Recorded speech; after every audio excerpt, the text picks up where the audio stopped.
Hangout is live now, and so I say hello to all my players. I'm Gerrit Reininghaus, and we play with the Gauntlet Community today. So this is a game which was put on the Gauntlet calendar. Please have a look at all the fantastic games which can be found there. Among them, this game, and Atitlan Riders is a game I have developed through by trying to gather everything I learned while living here in the highlands of Guatemala. I'm German by origin, but my family moved to Guatemala 1.5 years ago, and this is the town I'm living in here now. Is super interesting to me. It's like a different world, and game design was my approach to walk through this experience, what I've learned here, how life is different. But then it turned into like a proper development, and I brought it to Metatopia in 2017 and had already 2 playtests there and got some nice feedback. And I thought I should also bring it to the Gauntlet calendar and hope that you enjoy it as much as I have enjoyed it so far. The game is written in English, which is a pity because my Spanish is not good enough. I couldn't write it in Spanish. But the advantage is that we can play it together because I think not everybody here is fluent in Spanish. I'm in touch with several people here in Santiago Atitlan who speak sufficient English to play it with me in English, and then later might also get a translation into Spanish, at least of the important parts. But so far I've written quite a lot already. However, it's a PbtA game, so powered by the apocalypse. So many things are very standard. I didn't try to invent the wheel anew with this game, but still there are some mechanics which I interpreted from other games which can be found in this one. And I hope that we can test some of these mechanics and see how they work in play. This is a coming-of-age game, so we play late teenagers. So their Monster Hard might be over already. And at the same time, it's a little bit masks because everybody has a second identity somehow as a tuktuk racing driver. Tuktuks are 3-wheeled vehicles which are in Santiago very present because the roads are extremely narrow and steep. So these 3-wheeled vehicles, which can also be found in India, Malaysia, and other countries, as well as here in Central America, are perfect to cruise the streets as taxis and are very popular for that reason. And the drivers are amazing.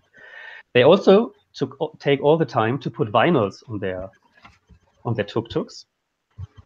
And so they look like racing cars. And this gave the inspiration to have secret tuk-tuk races as the comic relief moment, or not generally comic, but the relief moment in the game. While otherwise, this game is a lot about living your own life. So coming of age means you're influenced by your family, by school, by your church, by economic pressure, and you want to get rid of this influence and live the life you dream for yourself.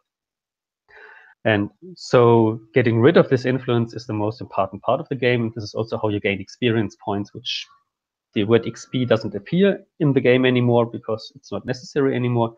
But yeah, you gain influence by getting rid of influence, by resolving it, stopping to manipulate others. And you also don't get manipulated anymore if you want to live. That's more or less the idea. So the game starts with, like with PbtA games, by people picking playbooks. And I sent out the material to all of you, and you can have a look at the material I sent. Or in the spreadsheet, you can simply click on Choose Playbook and look through the list. On the printouts, you might also find like a little description what each playbook stands for. But maybe already the names are suggestive enough. So for example, there's the righteous, somebody who has a strong faith in something. That can be a religious faith, but it could also be like faith in environmental protection or something else. And each of these playbooks has such a strong element in it. It's called the extra. The thief, for example, has a secret, and the joker has a truth. Everybody is ignoring or tries to cover, and the joker is poking people, telling them about the truth. So you have the link to the spreadsheets, and you could possibly pick one of the columns for your character and start picking a playbook. As always, every playbook should only be once in play. Because I missed to say that at the beginning, obviously the X card is on the table. If you don't feel comfortable with any theme, anything somebody brought into play, just write in the chat an X or cross your arms like this. And no explanation necessary. We simply rewind the story to the point that excludes that part of content. I, for example, feel uncomfortable sometimes with things which have to do with euthanasia, telling people they should die if people want to die and helping them. It's not clear to me exactly I feel uncomfortable with it, so I wouldn't exclude it totally, but I want to have the opportunity, the possibility to exclude, and this is why I could imagine using the X card for such a case, for example.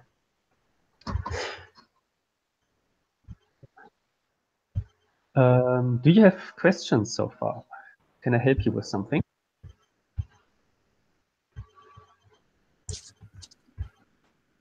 I guess, does anybody have playbook preferences? Well, I would like to play Tinker if nobody's interested in that. All right. Okay. Yeah, sounds good. For the Tinkerer, I would like to mention that it sounds very much like as if this is like a mechanic kind of person, a very haptic person. Somebody doing intellectual kind of work and tinkering with intellectual stuff like networking or project planning. So you could as well be working for the municipality as you could work in a car shop. That's all possible. After you've chosen your playbook, I would say a little bit more about the world we are playing in, about the setting. But so far, I would say that the playbooks are already doable without knowing too much about the setting. I'm sort of interested in the thief. Mm-hmm.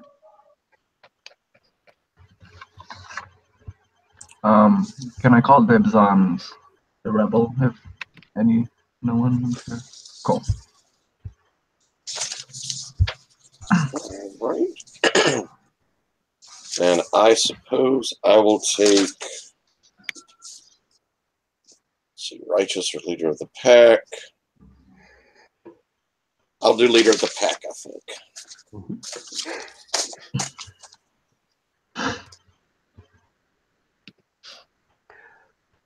All right. Then we have that.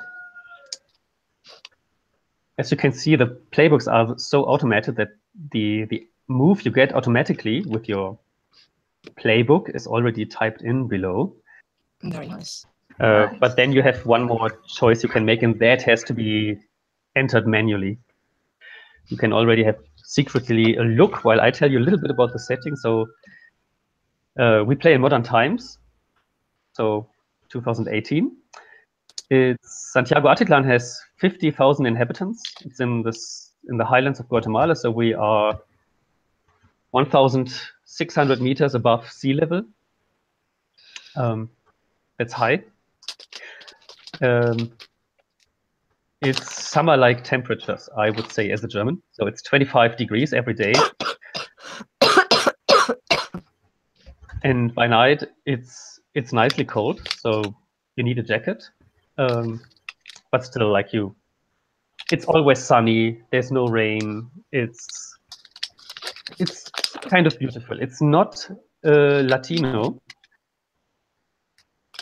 More than 95% tuktuks. The tuktuks are indigenous people in the kingdom of the tuktuks before the Spanish conquistadors destroyed their kingdom. In Santiago, Atitlan was founded by the conquistadores after destroying, completely burning down the capital of the Sutupil, which is just on the other side of the lake. It is surrounded by 3 gigantic volcanoes, but the most gigantic volcano is actually the whole area, which is a 10 kilometers large crater basin filled with water, 300 meters deep. So it's a big lake, which plays an important part in the city. So the best way to cross the lake and to leave the city is via boat.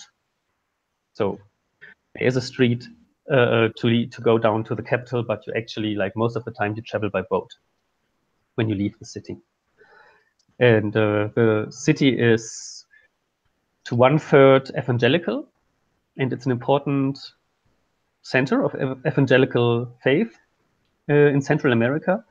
It's 1/3 Catholic and 1/3 syncretist, which is combining Catholic faith with Mayan beliefs. So they are Mayan gods, which are integrated into the Catholic realm of saints.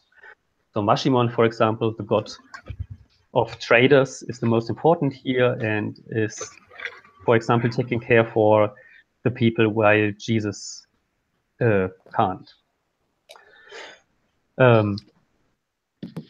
The women are mainly wearing the traditional clothing, and the men are often wearing fashionable stuff like base caps and shirts from fashion designers from all over the world, but they also wear still traditional clothing.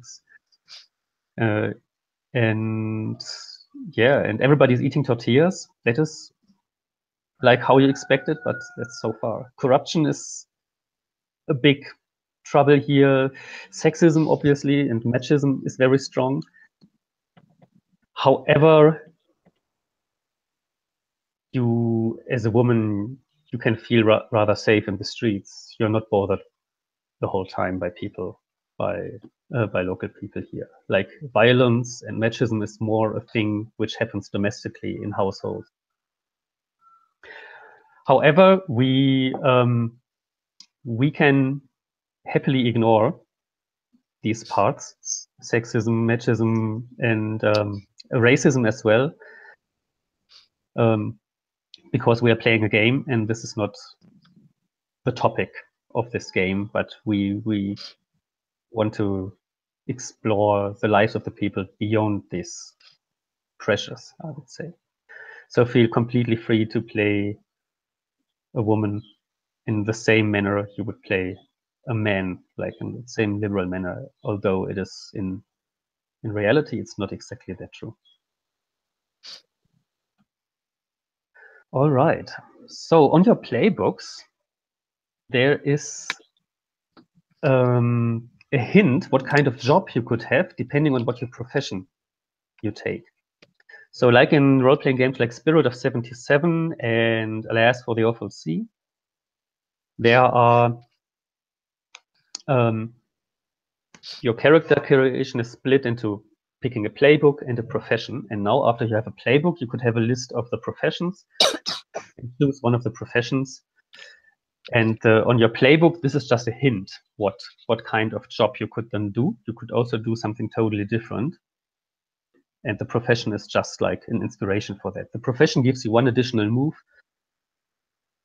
which is usually without rolling dice, but just a thing which then comes together with your profession. Anybody has any ideas about what profession to take?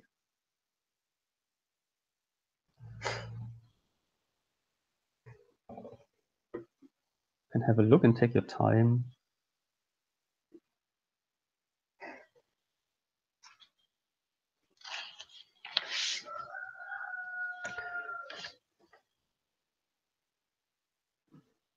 So for example,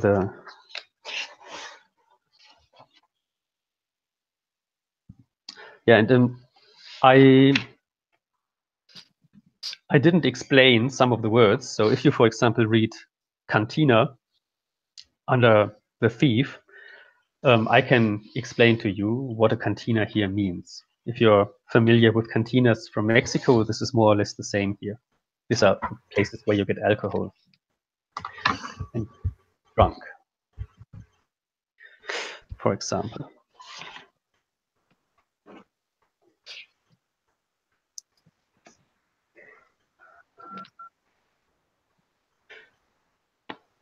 Anybody already has an idea what kind of profession you want?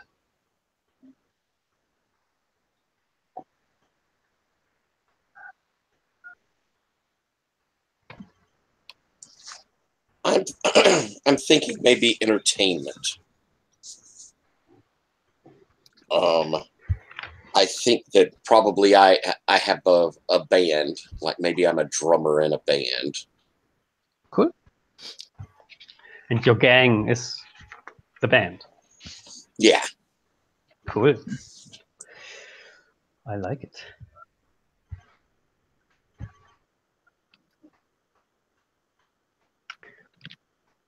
Yes, then you can just from the drop-down list pick the entertainment.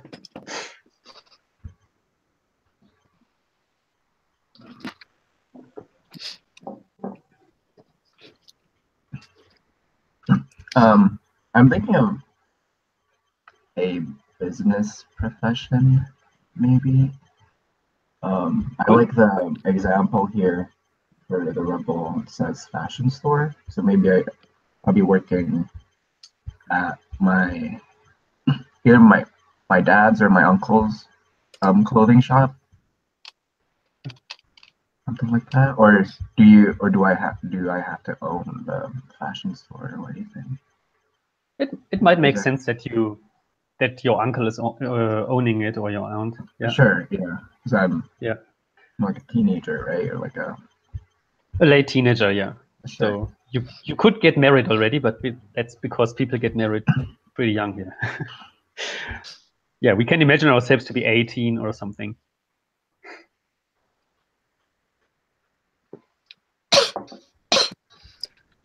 So I think I would like to take body, and I actually imagine myself being some sort of parkour guy or girl, or someone who runs a lot and climbs houses and runs around and trains herself. Just, because it's so much fun to move. Is that okay? Yeah, which one was it again? The body. Ah, cool. Yeah. I think maybe then I'll go with trade. I like sort of a dealer in knockoff and pirated things.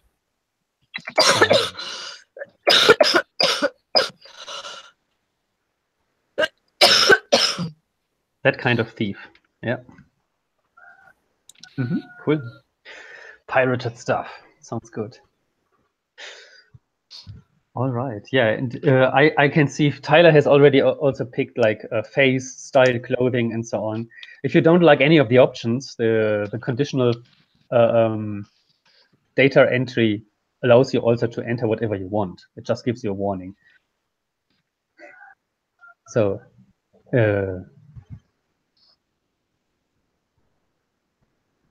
and very importantly, because here family is important, the clan, the family. And with clan, I mean, like everybody is somehow related to each other. So you are either a cousin of somebody or uncle already, because different speed of how new generations get produced. You can easily have like a cousin, a nephew who is the same age as you, obviously.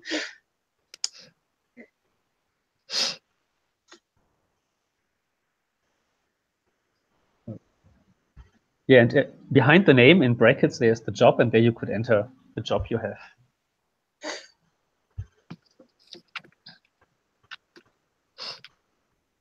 And next step would be to pick your stats, and the rule how to enter the numbers is written below it.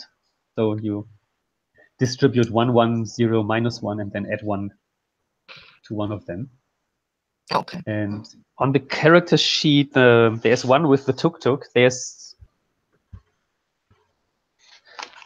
also a little explanation for them. So they are in brackets, the explanations. If you feel that you would like to know a little bit more about which stands, which stat stands for. I can help you with that. So there's loco, which is weird.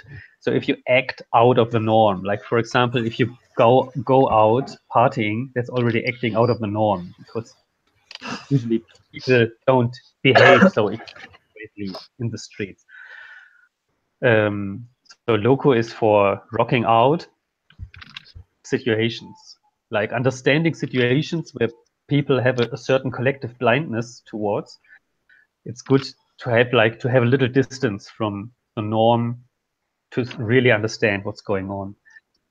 And fe, your faith, is like will, and so to resist panic and stuff like that. This is what fe stands for. But also like to manipulate others. And Manus sounds like it's a haptical skill, but as I said, for the Tinkerer, Manus is really all about skills. Like whatever you do in your business, in your job, you use your hands for. The two moves, the basic moves which belong to Manus, are therefore also riding and tuning. And riding is actually how to enter a scene if you're not in the scene. You can enter a scene and get in by getting there quickly. And this is like how I imagine, like in movies about this area, how they would handle that. So you jump on your bike and you get quickly to a certain scene, and then you roll that move to enter the scene. Therefore, you need Manos to arrive there properly, that it also works. And Corazon is the last one, heart. That's empathy. So to comfort somebody or yourself, that is, and to empathize with others, this is what you need Corazon for. So, and I'm in the back, in the meantime, to find a document which here we have it. That's the 10.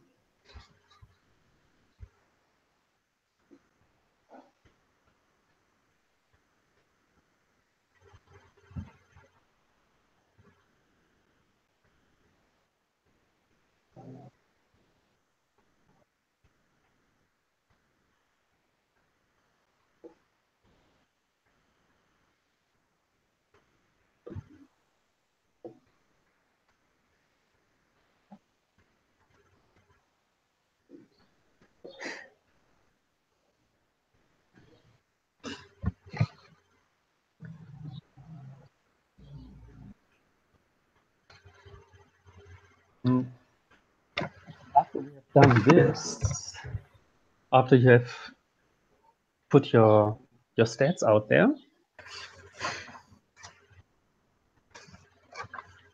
the next step, what we do is we need to draw a little bit. There comes the tuktuk front template into play. And I sent you another link.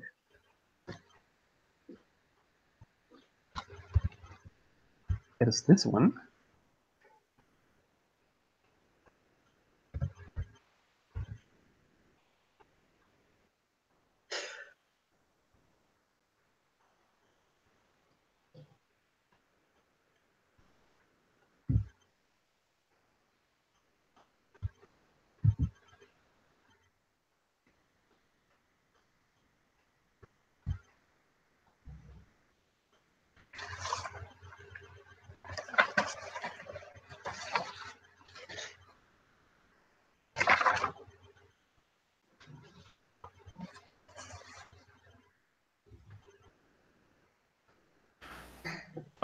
So that sheet, A seems to have view on one of them and is also view only.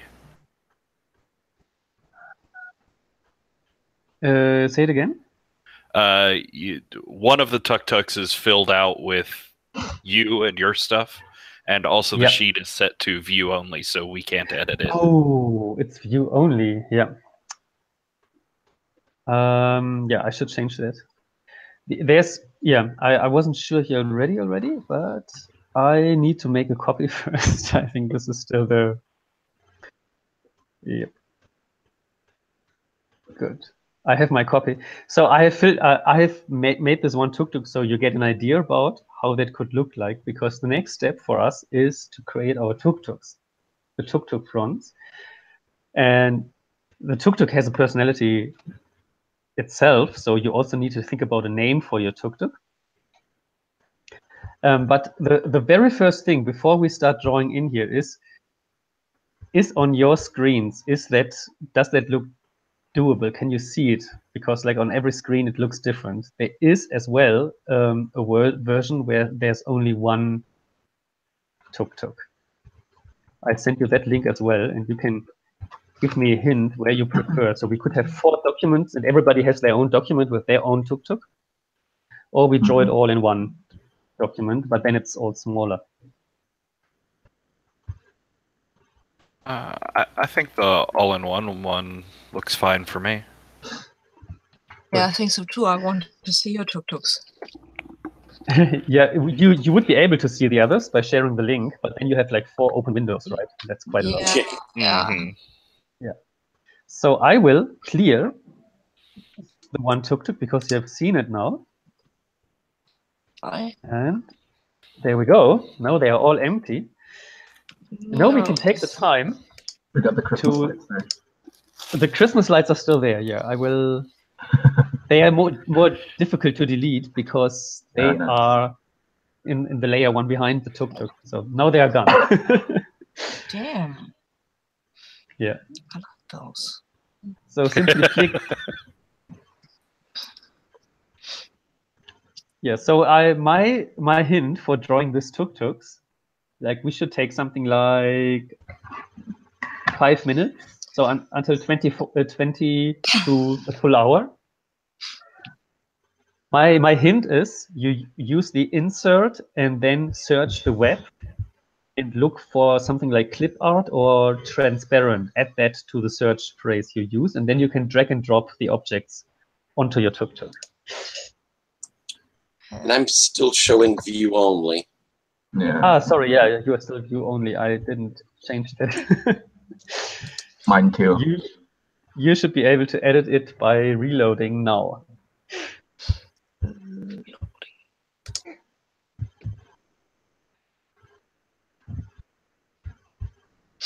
Nice. Okay. Yeah, let's move all over to doing the tuktuks now, and then we can return to the character and finish the missing pieces on the character creation part. Insert, search the web. Where? Ah. There you go.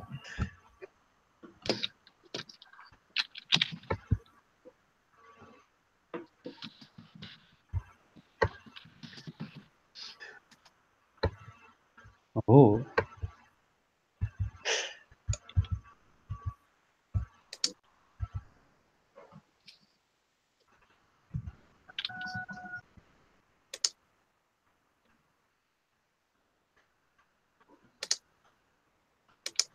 Let you do that and have a look at characters in the meantime. Ew. I'm sorry. I think it was me. These are bad. Oh. And they're all in one. Ugh. Now everything's over everything else. That's not what I meant to do. Let's do that again.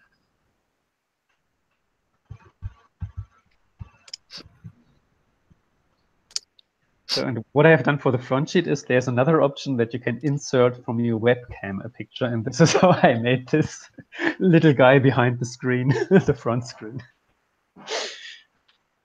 But you don't have to do that.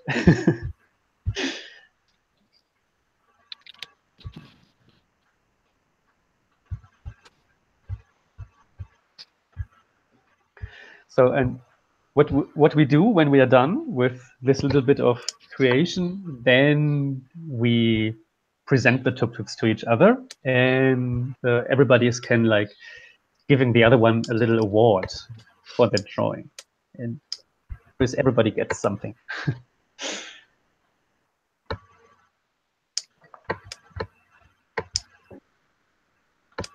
Wee!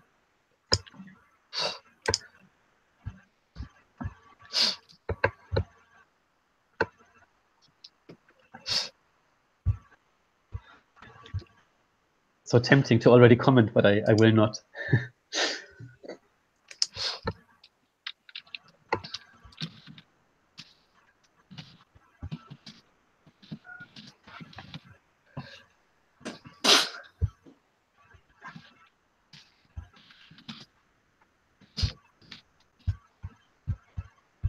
What's a big sport there in Guatemala? Is soccer or football? Soccer, Is it? yeah. Yeah.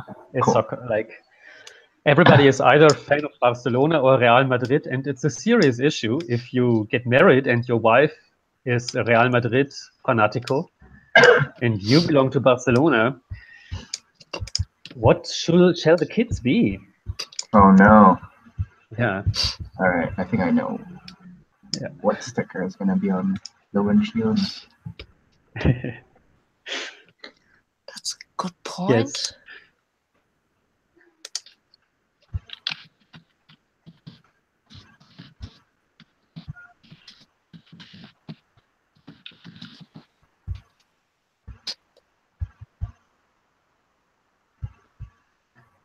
Yes, soccer is super popular and everybody plays it.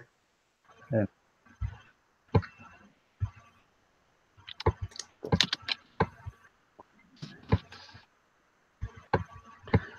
only that all the games are in the middle of the day What? or early morning. It's a bit difficult to watch them. But people also don't mind just watching old games. So every TV has like football running all the time.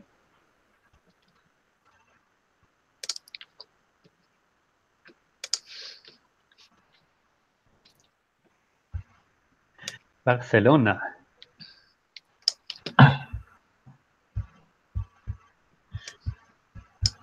Yeah, by the way, I'm only familiar with Barcelona's lineup in like 2008, 2009, or something like that. Ah, cool. So I'm not very caught up with soccer. Yeah. A lot of my high school friends were.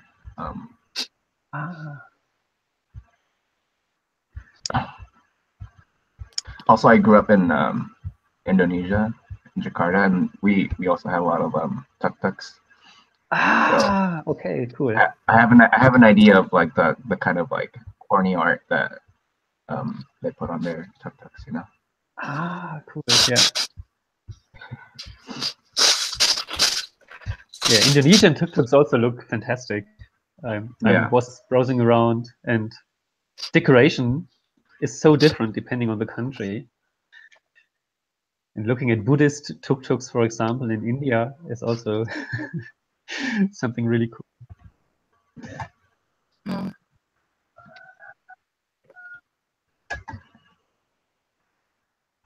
But the best thing I saw here was that Vin Diesel was one day in town and was driving a tuk-tuk. So he was sitting in the back. He wasn't driving, but it was awesome. Vin Diesel himself. I saw.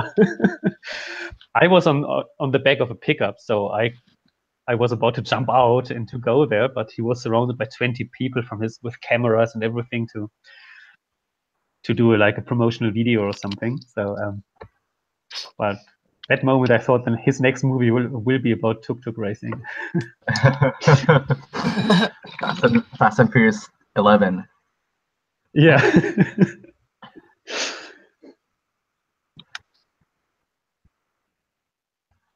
Oh. So let's do another 3 minutes. Does that sound good? Until 1:45? Oops. Yeah, that's since we are all in one document, we sometimes move over the others with new added items. Sorry. Trying to get this to be smaller. There you are. This is a screwdriver. I'll have you know. Oh. Well, and now I've moved the hints. No, I'm still moving the hints. Now I'm moving the screwdriver.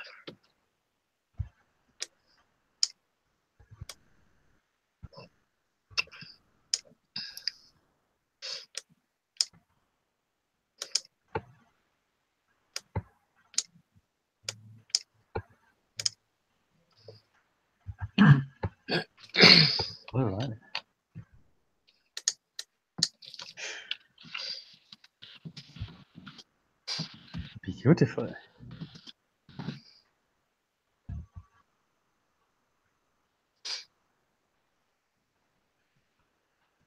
Oh, something big is coming. Yeah, I got something.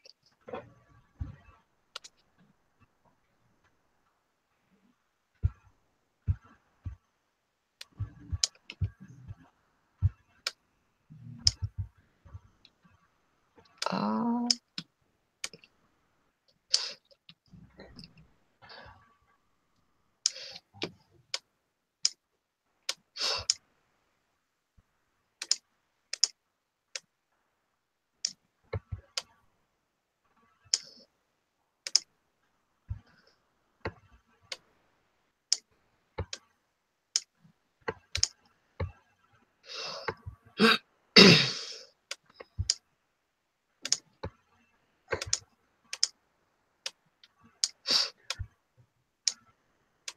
And I can already maybe tell you while you're doing this, in terms of multitasking, the profession move, all the profession moves have exactly the same structure. I'm a mathematician, so in my design, I always like to have it very logical, and I have tables, and every spot on the table needs to be filled equivalently, and so on. And so it happened that all the profession moves are all stat replacement moves.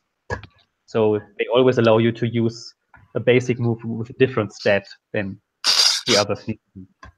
So I've seen that Tyler has already went for the profession move, and which is that you can roll Rocky with Corazon instead of Loco.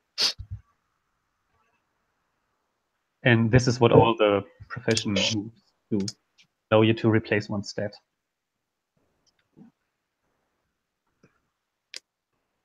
And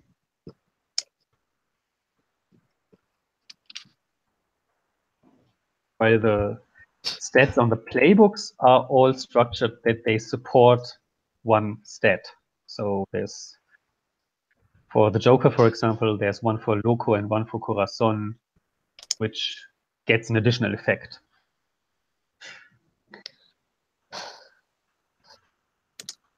Yeah, you just take one more move, either from the profession or from the playbook.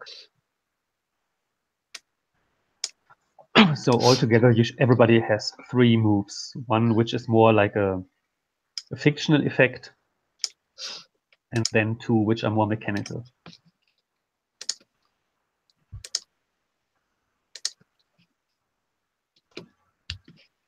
huh? All right. I find them very beautiful, your tuktuks, I have to say. One more thing. One more thing, sure. But I would already start explaining what happens now, and that is that we go through the tuktuks and everybody gives like a very little bit of information about what they have done and why they have done that. And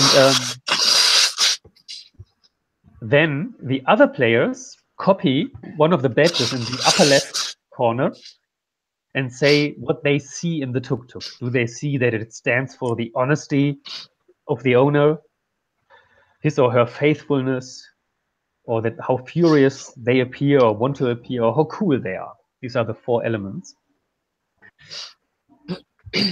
And you give such a badge. Everybody gives one badge and copies them into this badge area at the bottom. Oh, by the way, I think now I can do some screen sharing for your beautiful tuktuks.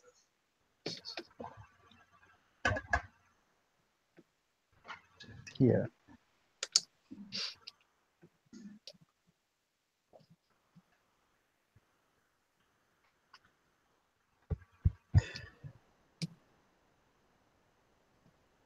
All right. Are you ready? May I? Yeah. Let's do it from right to left, maybe. So, Patrick or Selvin, by now, would you first say a little bit why your tuktuk looks like it looks like? So I think it's sort of a double-sided thing of like pirated and bootleg stuff. I think he sells a lot of movies and DVDs, things like that. And so, you know, he's definitely understands and bought into the sort of superhero movie craze, wants to sort of advertise some of that, make sure people think of him with those sort of things. But also with this sort of like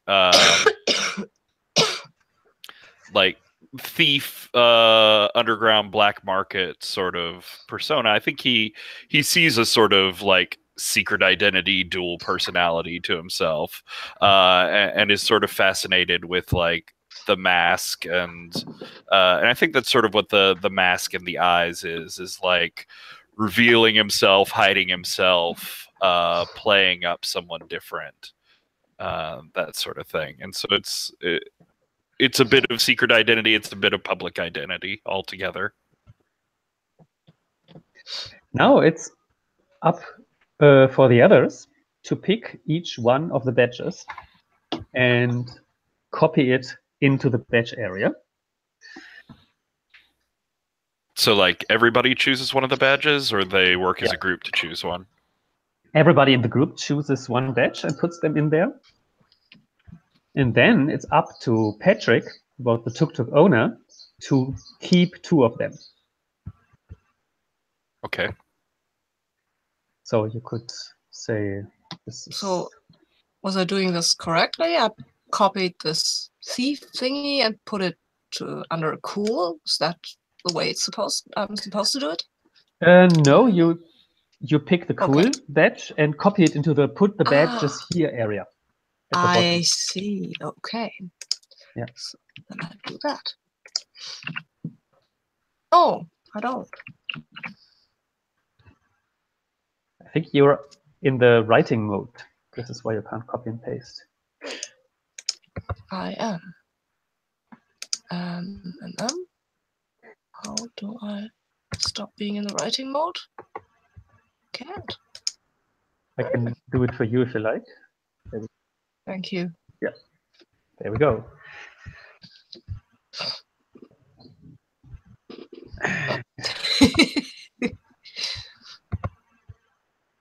That is cool. Oh, no. That's just to copy.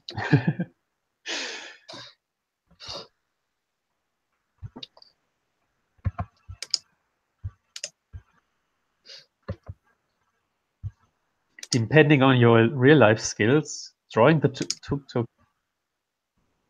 can look very different. But the assigning of badges is much easier. You can also simply say so, and I can copy it for you. I have. Oh, cool! Yeah. So we need.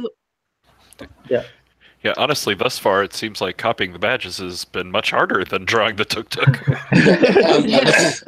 Yeah, would you put cool in there for me, please, Garrett? I'm having no success finding how to get out of right mode or whatever. There we go.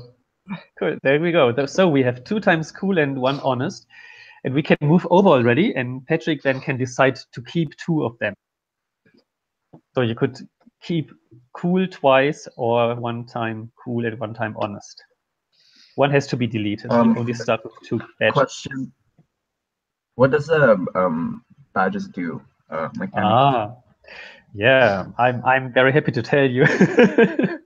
I could have done so. Sorry. So the badges are actually your way to gain experience points. You put them when you look at your character sheet. You see the unforgettable badges. They are called unforgettable badges in the game. You put the number behind the respective word on your character sheets, and so Patrick can write, for example, 1 time honest and 1 time cool in there.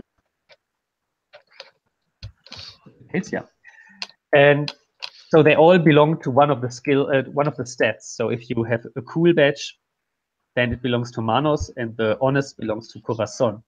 When you in the game roll on that stat, you can say, I want to make this roll, the fiction following from this roll, unforgettable. And no matter if you succeed on the roll or not, people will remember what you have done there. It will be something it doesn't have to be extraordinary in terms of results. It's not super effective or something, but it's something where people say, "Oh, that was Selvin at that time. Yeah, I remember that." And that is that is your XP. So if you have used 4 badges, then you advance. And you start with 2 unforgettable badges, and you get new unforgettable badges when you resolve influence, when you settle issues with other people in the game. But you start with these 2. Yeah. So you don't have to keep the badges stacked. But you could also like to play somebody who becomes unfair for the things they don't do well.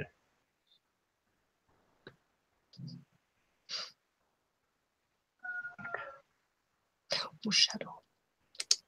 I will delete this again already. Again. You do keep the 2. Okay. So we could move over to Tyler, to Marco.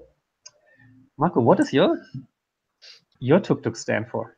I kind of imagine that Marco believes he's in a process of change. That he really is dedicated to his band. He believes that where he is now, he's still just kind of in a chrysalis, and one of these days he's going to burst out and be this butterfly. I love that. And that he won't be stuck here. He's going to travel. He's going to go different places. And a little bit of that Superman, Batman symbol is the idea that right now he's Batman kind of in the shadows, but one of these days he's going to be Superman and out front, and people are all going to know him. Let's see. So everybody can put a badge. Just tell me and I will do it. Can you put Furious in the badge box? Can you hear me? Yes. I'm not as Nice. bright and colorful as you guys are, though. What else?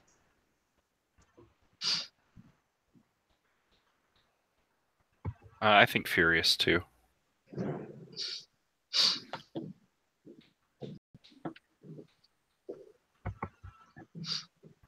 And Zach, what do you think? I'll give him anonymous.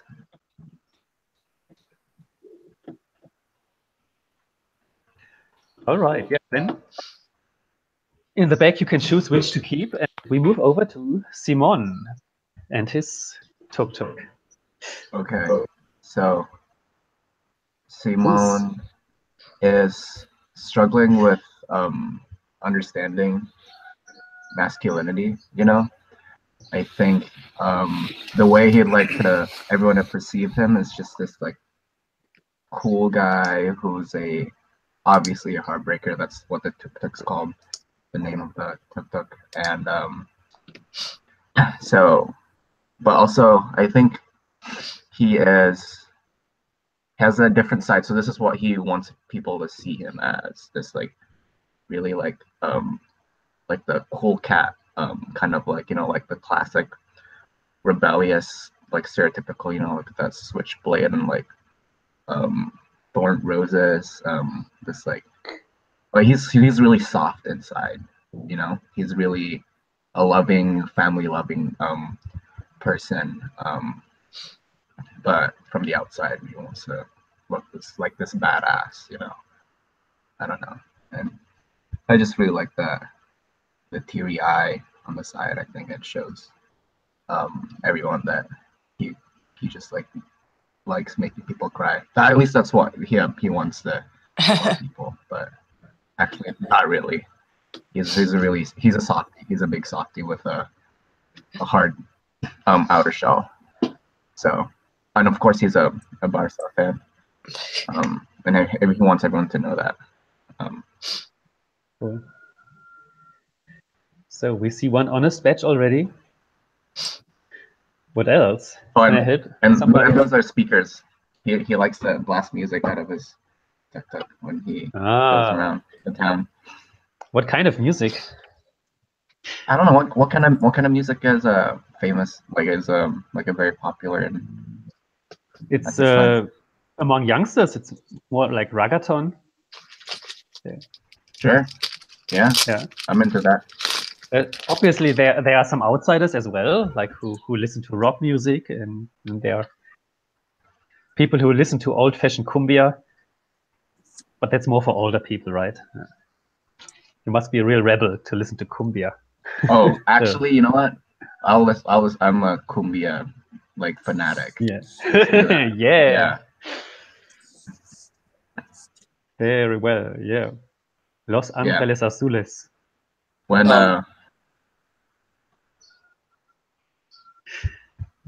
Garrett, will you put a faithful down there for me, please, sir? Yes, I will do that. And who's missing for that? Good. Please put cool for the music.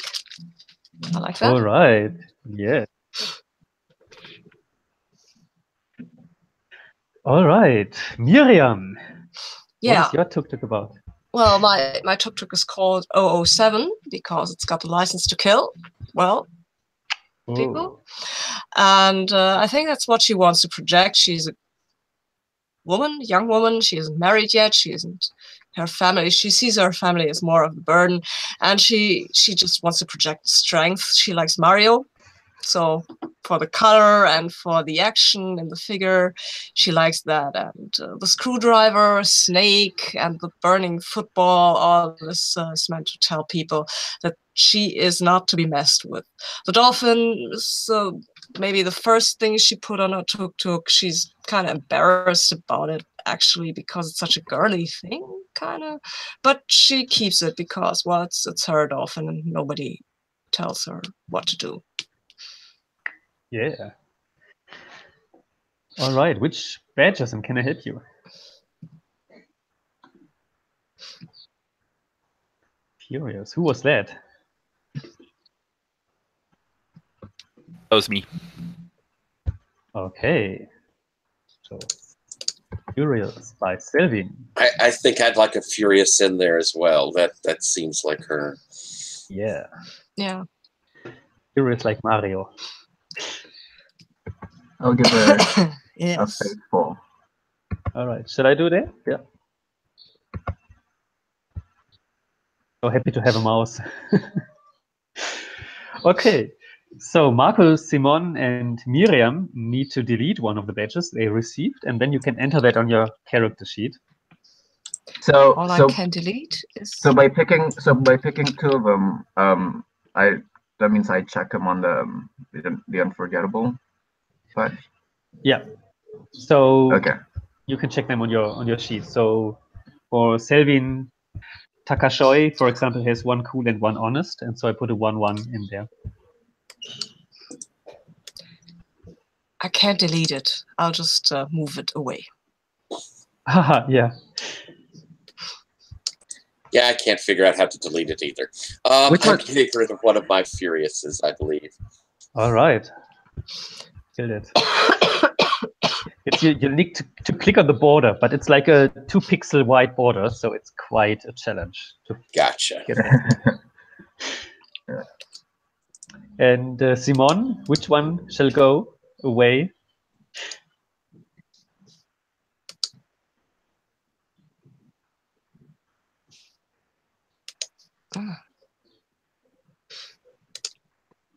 Got it. Okay.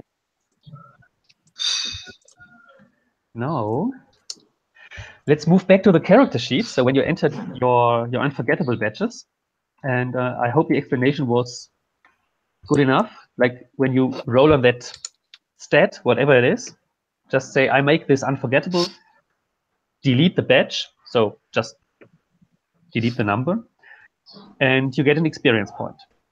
And it says off 5, but it should say off 4, actually, by the way. And the spending the unforgettable doesn't actually change like the outcome of your die. Yeah, it doesn't change anything mechanically. It's just Okay. in the fiction. Yeah. So it's very much like highlighted stats, only that they are gone after one use. And yeah, but it's just highlighted a stat for the other one by giving them the badge. Okay, so ask yeah. for a clarification because I'm not super clear with the badges. Yeah. So it says on the sheet that if you mark all 4 of them, does that mean you have to mark 8 in total, or do you need 1 each in order for you to advance? You advance when you have used 4 badges. Okay. And there's 2 boxes there. Yeah. On the printout. So does that mean that, yeah, on the printout? Yeah. Does that mean that I would have to fill both of them in order to fill a badge? Yeah. So that is, yeah, maybe that's good that you mentioned that. So it's when you receive a badge, you just cross the box, and when you use the badge, you fill the box. Then it's used. And when you filled 4 boxes, then you advance. That's how it works. Okay. Yeah. So just any 4 boxes. Any 4 boxes, yeah, and then you advance. So I can do like 2, like fill the 2 boxes on the Furious, and then 1 in Honest and 1 Cool. Then I would advance. Yeah. Does that make sense? Okay. Yeah. Cool. All that right. makes sense. That's it. Yeah, the 2 boxes. I see the point. Yeah, the 2 boxes are only there because you can only keep 2 badges. So there was no need for more than 2 boxes per badge category, and that is why 2 boxes appeared. But it looks like as if you need to check them all. I see that. Yeah. Okay. Good. Yeah. Thank you. Yeah. Cool. Okay, let's go back to the characters, and I think we have filled everything out so far, right? I see Simon Achanel still has to pick 1 personal move, and yeah, and we need like the vision and the struggle and the secret for the others, and that's it then. Can you do me a favor, Garrett, because my Spanish is non-existent? Can you like slowly and deliberately say the name of our tribe, and can you do the same with my last name? Oh yes, yeah. Your tribe is Tutuhil, is like where the people are living. I typed that into your character sheet somewhere. Tutuhil, and your last name is Takashoy. The X is Sh. Okay, thank you. Yeah. And that's not Spanish, that's Tutuhil, actually. Oh, see? That's how bad mine is.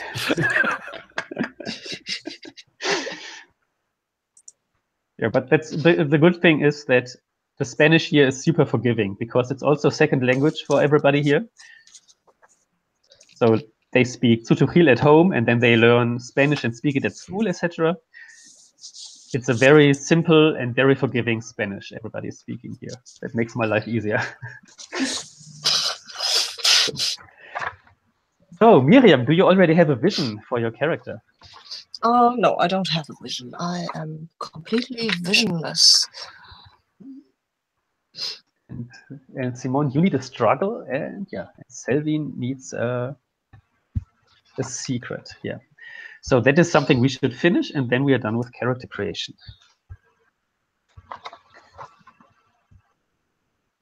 Thank you for giving us all the time we need to do this. I guess I don't really understand the secret move or choice or thing. So the idea for the thief is that Selvin has something as the secret is where you have like from. I just try to find the printout of the thief. Here it is. So, for example, you have it says faith, which is wrong. So you could have a criminal secret, so your criminal activity, like your pirating stuff, would work well on that. If you control the pirated stuff market, or if you have like you know exactly how to do that, and or if you have like a corrupt collaboration with the police to keep you safe, that would be a secret. Okay, so I think the word faith is really what was throwing me off the most. So you said that's not supposed to be there. That is a copy-paste error. Gotcha. And then what would you mean by lore there? That is my English, that I use that word. That means that you know something from tradition. Okay. Yeah. Okay. That you have something which nobody talks about, which you have, and you have leverage through, which makes you what? Can keep it as, try to save the secret as it is. Or manipulate others. Yeah. Okay. All right. Yeah.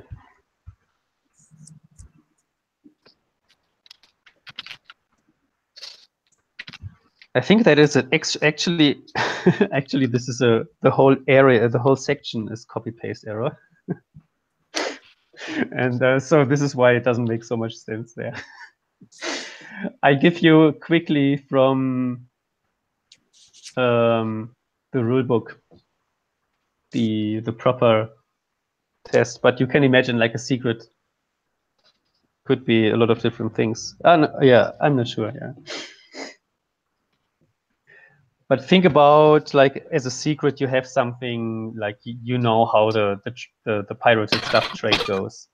I think that makes the most sense in terms of your job and everything.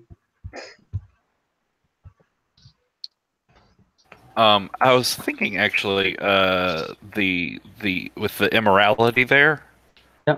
I think maybe some of the burned DVDs that I have like secretly and don't sell so much and more threaten people with is like I have secret videos of people, important people in the town, like respected people or town leaders just doing various and sundry things they shouldn't be doing.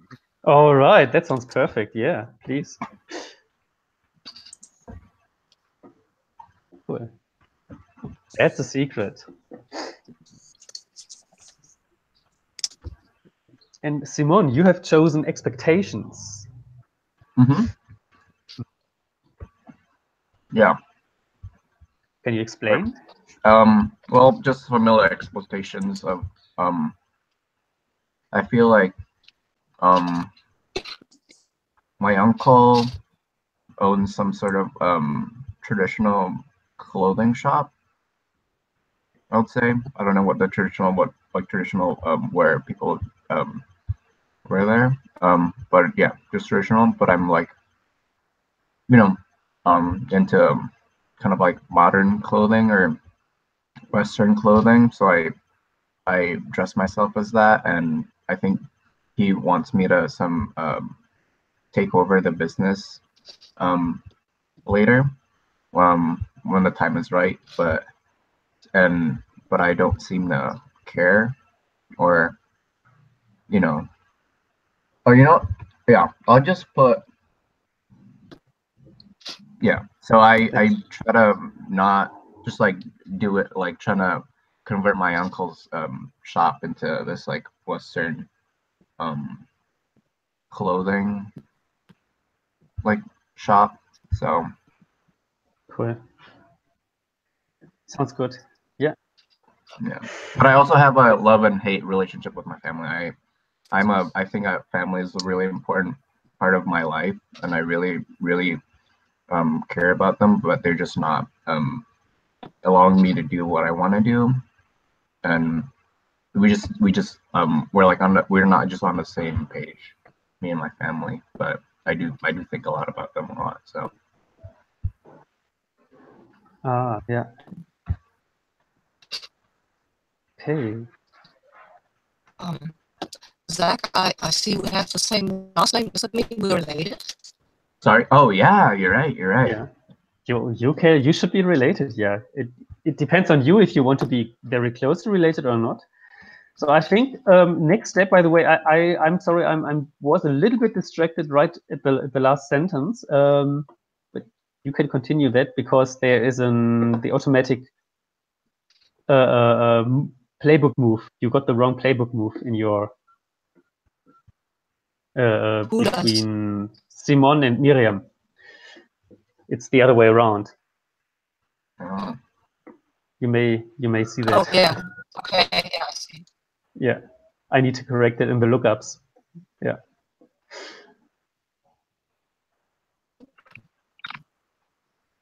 But sorry, yeah, carry on. So next step would be, sorry for my distraction. Next step would be to, in the character creation, to look through the influence. So everybody looks through the influence on the character sheet and chooses 2 influence boxes.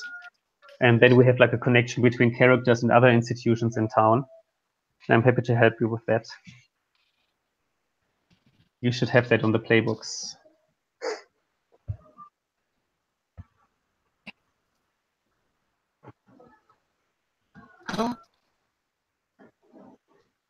Yeah.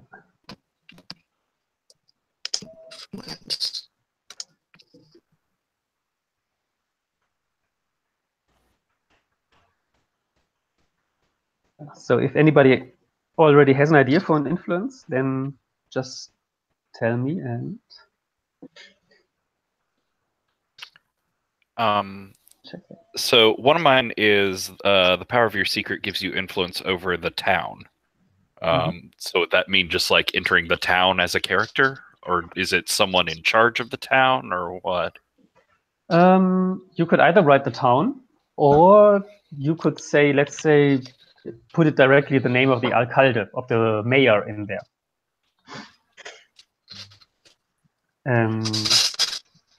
So what if you prefer the town as a whole, then that is working, or if you prefer having a person you could hit on, then we could invent a name for the mayor. I like the mayor. I think maybe he like ran on a clean up corruption and get rid of like black market stuff sort of platform, whether he meant it or not. But when he got into office, I had a couple meetings with him to explain exactly how my part of the market was going to be run and how it was going to stay there, and he wasn't going to touch it. Sure. Maybe he comes also from a family which is already in play. Okay. Maybe he's from the Sosov family, for example. Or maybe even from your family. I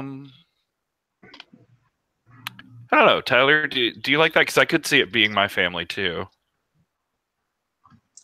I'm sorry, I was thinking about me and not listening to you. What were you saying?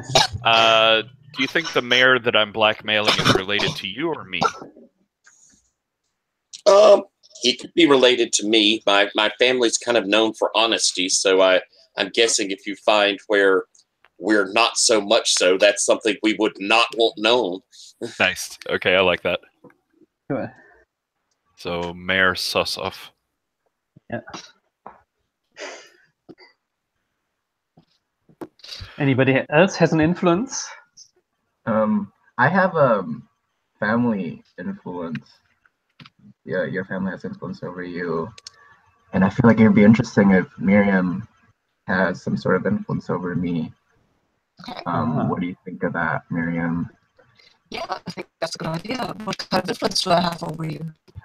I have no clue yet, but I feel like if we can figure out how we're related, maybe I can figure out how you have influence over me.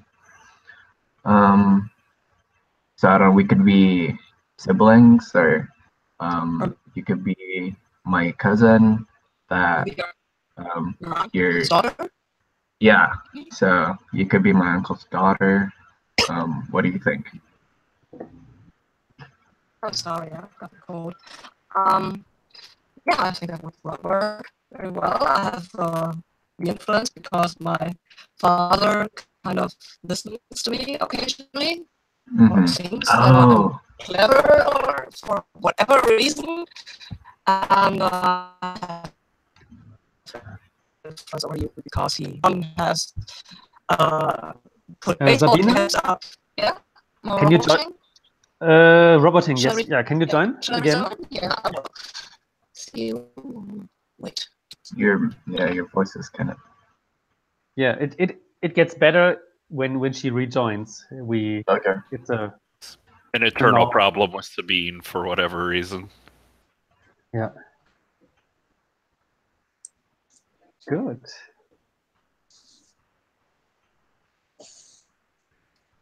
So There she is again. Yeah. There you are again. Okay, I'm sorry. Yeah, what I was saying, I don't know how much got through. That my father listens to me sometimes, and if I tell him on you, then well, you'll be in trouble. Yeah, I like that. I really, yeah. Okay. So do I note this? No, he notes it on his sheet, right? I don't note it. So yeah. So Okay. yeah, maybe I try to have you on my good side, or trying to talk to you about allowing your uncle to have me do my way with the shop, by being nice to you, or like I'm always tied to you in a sense that you can ask me to do whatever you want. You know, you can ask me for favors, and I can't really refuse that or something like that. Yeah, okay, that's cool. Maybe I don't even realize that it's such a one-sided dynamic. Yeah, It's yeah. just like There it's you go. always. I'm a bit older than you are, so it's always Sure. played out that I was telling you, "Come, Simon, go do that," Yeah. and you just did, and I'm just used to it. Sounds good. Okay. Who else has something? I have. Oh, go Go ahead. ahead, Tyler. I have my band down. That I have influence over my gang, which is my band, Metamorphosis. Oh, Down there. I haven't picked my second yet, though. yeah, sure. I haven't picked anything. Miriam, what do you have? I think I think I might have a competitor. So I'm this runner, and I'm a courier, and I want to organize this marathon event in Santiago, Atitlan, and then there is somebody who wants also to organize an event, same venue, and with a stupid band, maybe even. Cool. So I could see how that would be sort of somebody I would need on my good side to, and he has influence over me because he has this band and he is already famous, and I would need him to get his help to get the recognition I need for my marathon project, which I really Sounds want good. to do. Also, I give Marco some influence. No, but not there. This is not what I meant to do.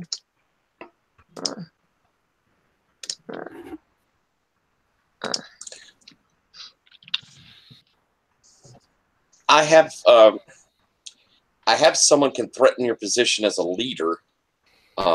Should that should be a PC? Or an NPC. Like we have with Marco, we have one NPC. The mayor we have, so we can have another NPC. Or do you Or think, or is somebody else willing Yeah, to to be in the threaten band. you? Or I could have someone owes you and your gang, which would be the band. It could be, I don't know, maybe even like Sylvan, who do you think maybe we let you handle all of our You're the only person we let distribute our CDs. Ooh. Who? Me? Wait. Selvin. Mark? Me. Oh, Selvin. I can see that. Yeah. Okay. Wait. Good. Maybe that was even part of my deal with the mayor. Like, what is he, your uncle or something? Or is he your... That sounds good. So maybe part of the deal was like, okay, my nephew has this band, and they're really trying to get traction, so you have to promise to sell and really promote their CDs. Yes. That's good. Not to sell the wrong CDs, yeah. Good. I have one that's for whom would you do something against your advantage and why? And I think it's Simone. Oh. I think I'm attracted to him. Like there's something about him in sort of his like. So you talked about sort of a confused or sort of fluid gender to him, right? Yeah. Sure, yeah, I would do that. Yeah. Maybe I'm androgynous. Yeah. So I think In I've got some sort of a crush on Simone, and like I do stuff I give him free stuff from the stand rather than make him pay, and like I think there's just a potential to get myself in trouble there. Okay. To complete this, Alright. somebody could be more important than your vision. They have influence over you. I think I have a crush on Selvin because he always has this cool stuff, and he's kind of, I don't know, he doesn't seem so flirty with me, maybe. So that's interesting. That's nice. Indeed. So that question had come up before, like when I did that one with Simone. Simone has influence on me. Does he then need to mark that on his column as well? Yes, yeah. It is mutual. Yeah. Okay.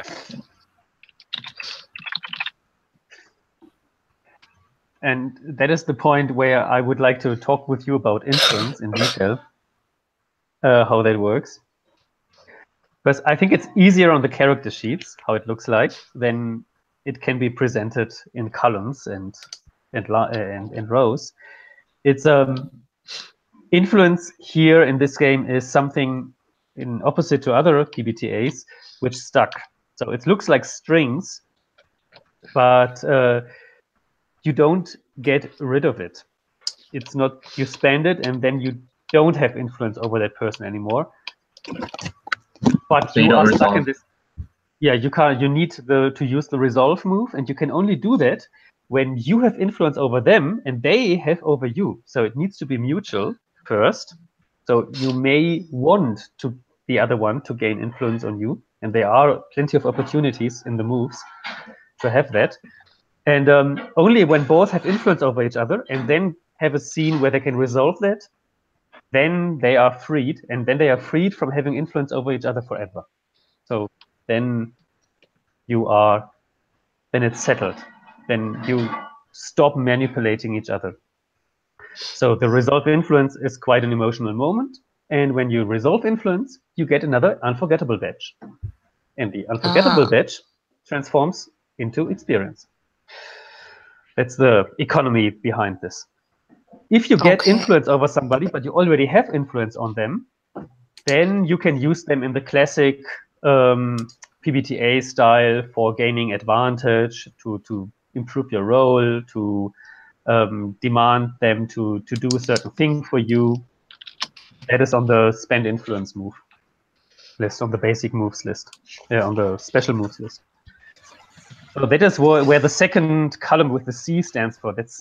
I call it charge, if your influence is charged. So if you gain influence over somebody you already have influence over, you can use it to actually manipulate. The first influence is just the mutual dependence, the ugliness of being glued together somehow.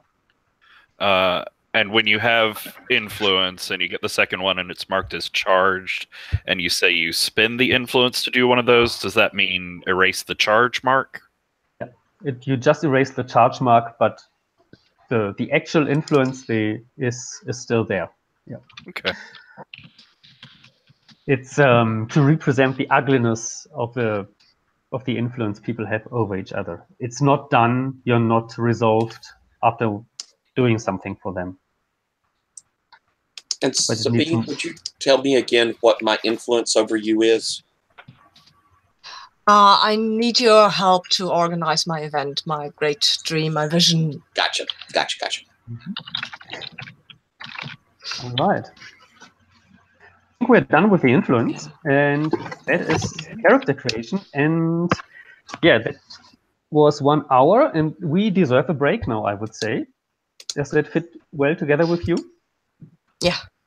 Good. Then let's take a 5 minutes break and see you at 35.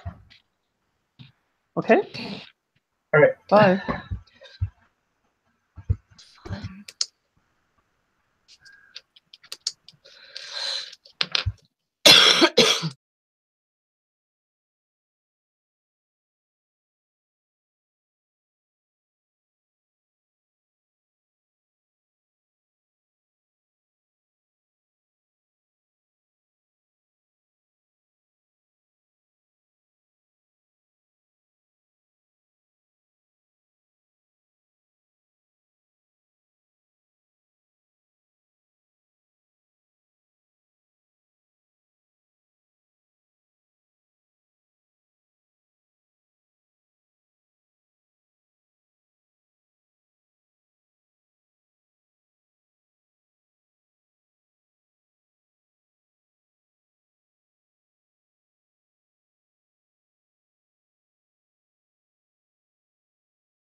Uh-huh. This is Tyler. neat so far, Garrett. Good to hear. Yeah, I mean, it takes a lot of time, but that is also because, like with playtests, you like to have a lot of things We are talking. in there and see Mhm. what works best, and then you cut off what is not the most integral part of it. Right. And I'm never someone who's bothered by like in-depth world creation. Mm-mm. Indeed, yeah, same here. But you can imagine that I'm quite nervous about this. It's going Yeah. fantastic. Good. I'm happy to hear that. Yeah. Indeed, there is still the setting creation, but I will skip that setting creation because I also want to play, and I have the feeling that there are enough elements from character creation already there that we don't need to introduce anything more at all. It is the setting creation is something I think can be useful if you do it before character creation, because it allows you to talk about the setting without having it a simple monologue. I just missed that. That was my mistake.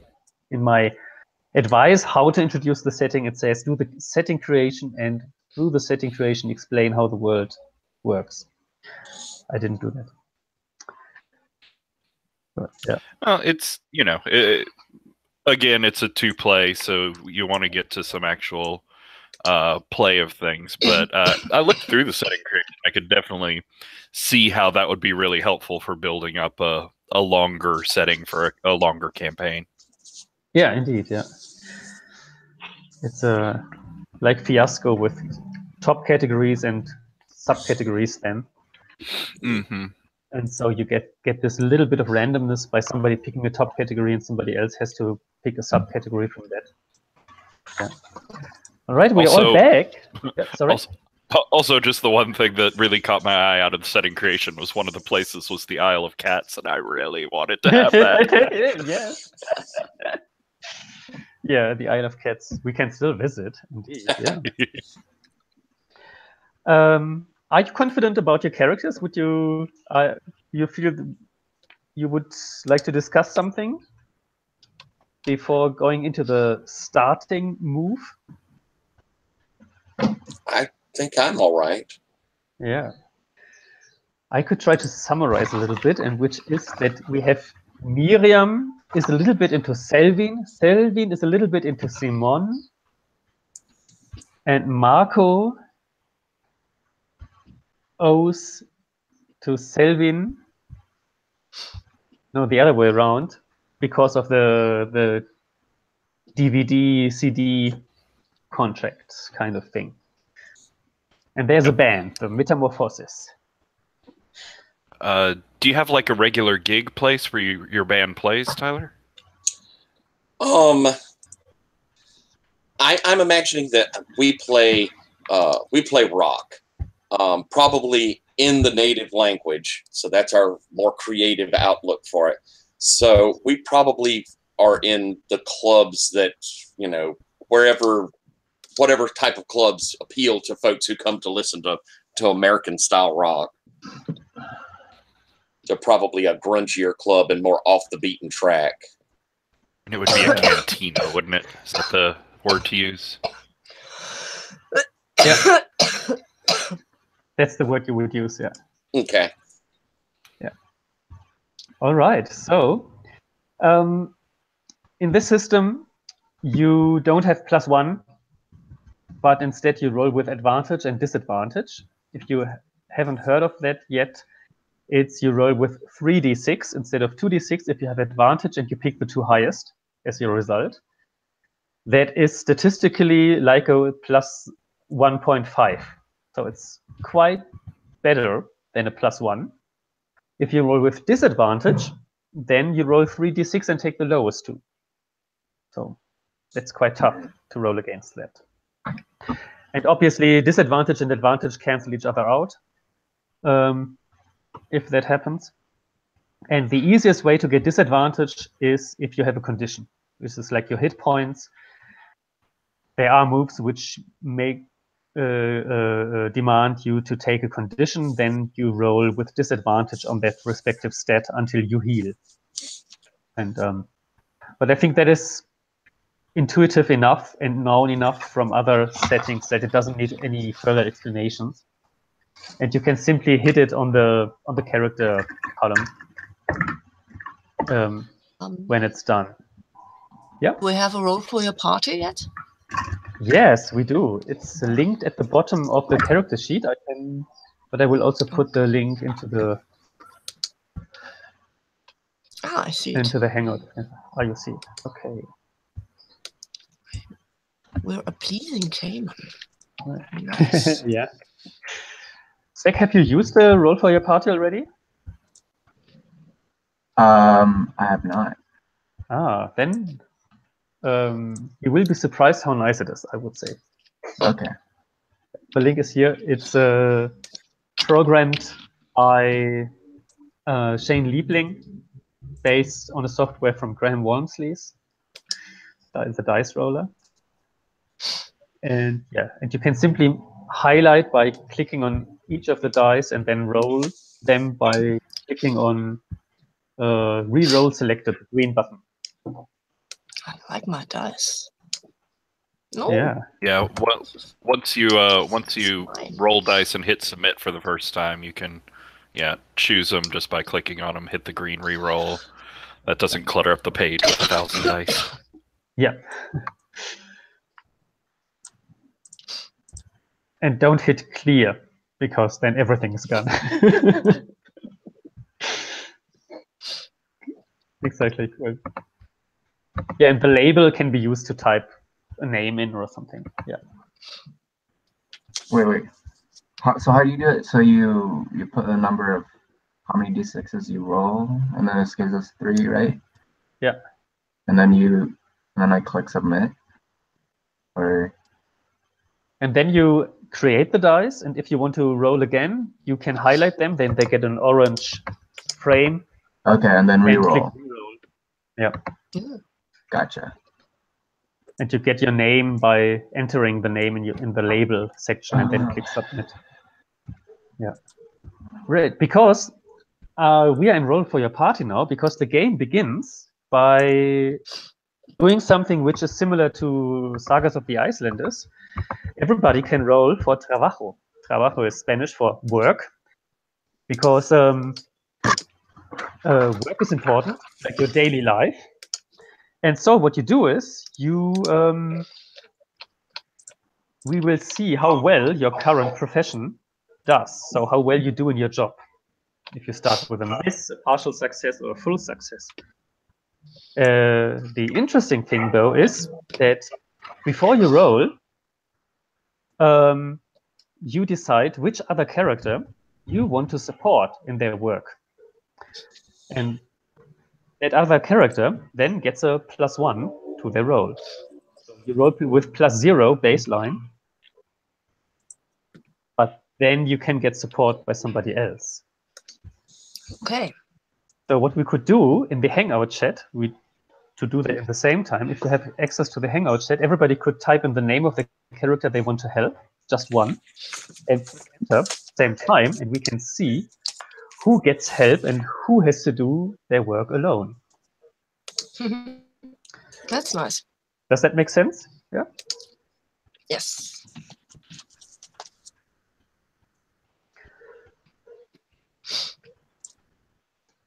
We could even put up a tension and let's see who is hoping for help from somebody else. But yeah, let's keep it as it is. Does everybody has typed in a name in the Hangout chat window? Wait. What if? Yeah. And you can also not help anyone.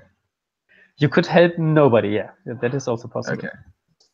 Yeah, if you prefer not helping anybody, that's fine. Yeah.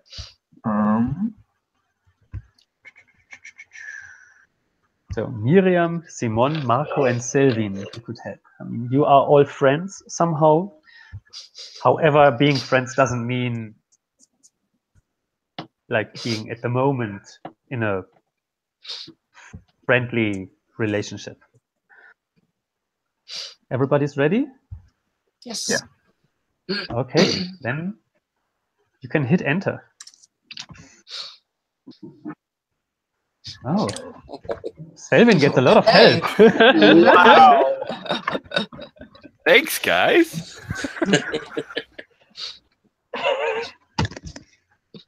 Thief, yeah. The thief tricked them all into helping. Yeah. It's kind of cute. So Selvin rolls with +3. Marco rolls with +1. Oh. So Selvin helps Marco. Interesting. And the other two roll with +0. I figured I was Pardon? really like pushing his CDs and helping him out with merch sales. I was figuring I have a Ah. new CD I've given him to promote. Yeah. And how is Miriam helping Selvin? Well, I'm a courier, so I'm carrying around some of his stuff on the Aha. occasion. Just on my route, of course, only then, but I'll have help.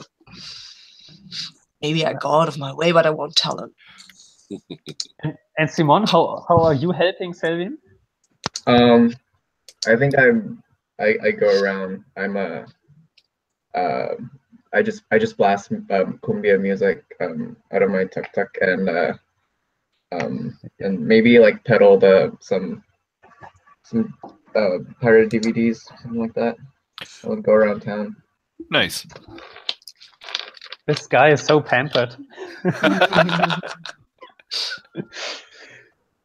I got an 8. All right. I got a 7. Tight. Take it. And do you for this roll do you pick the top 2? Or You only roll 2 dice. Oh, right, roll 2 dice. Okay. Yeah. Okay. Okay. Yeah, we have the third one up there for if we roll with advantage or disadvantage. Gotcha. Yeah. I got a 5. Oh. It's a fail, right? So, Simon, it seems you are in serious trouble at the beginning of the session, and that makes total sense, right? With you having your uncle in the back. Looks like, yeah. And Miriam, you have a partial success. Yeah. So you can choose 2 out of 3 bad options.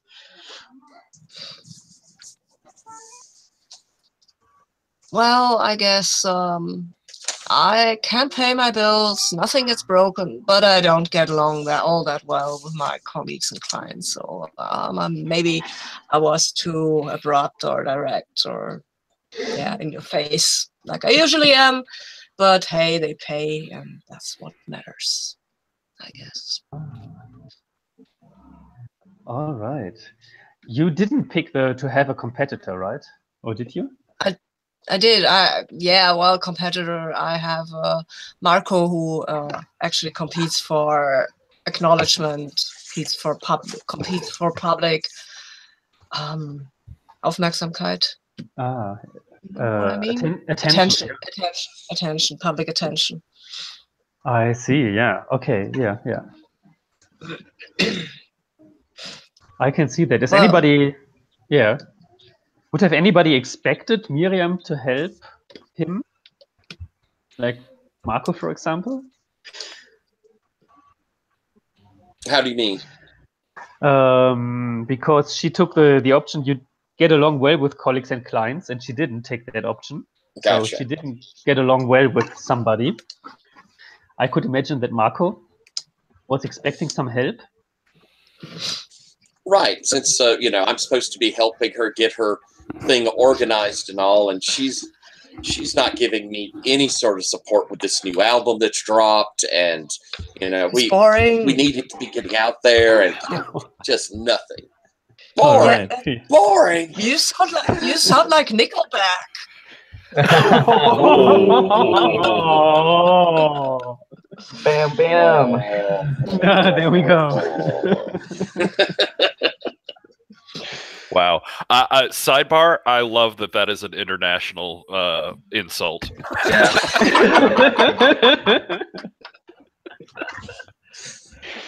Global. Yeah. And then we got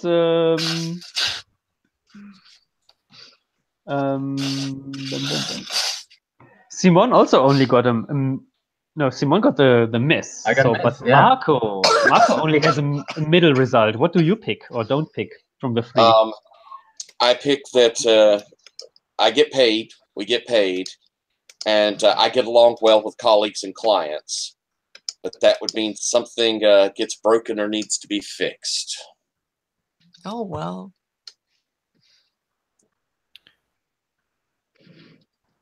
Maybe like one of your instruments or something? Yeah, maybe I busted out my bass drum. And so I've either got to cobble together or find someone who has a new drum head, and possibly even like I might have even cracked my rim. I think Garrett actually dropped. I think Garrett did actually drop.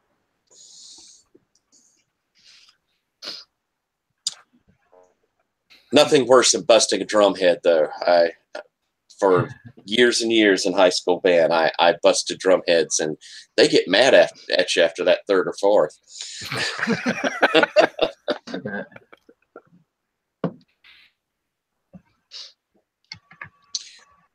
Zach, where are you located? Where do you live?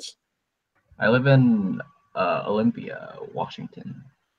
Oh, Okay.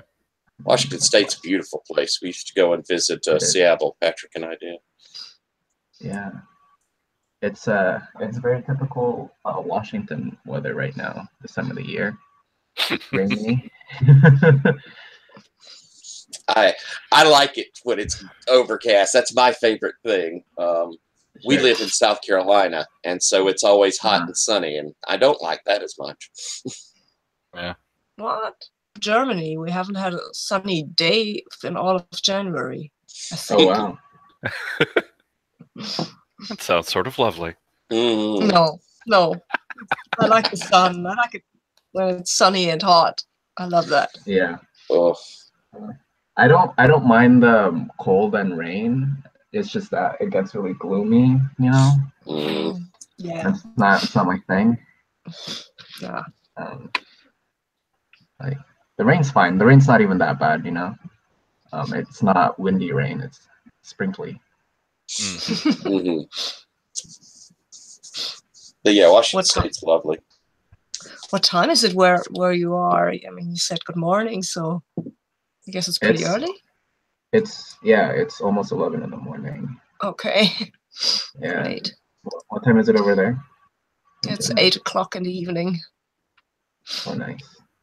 Mm-hmm. About 2 now here.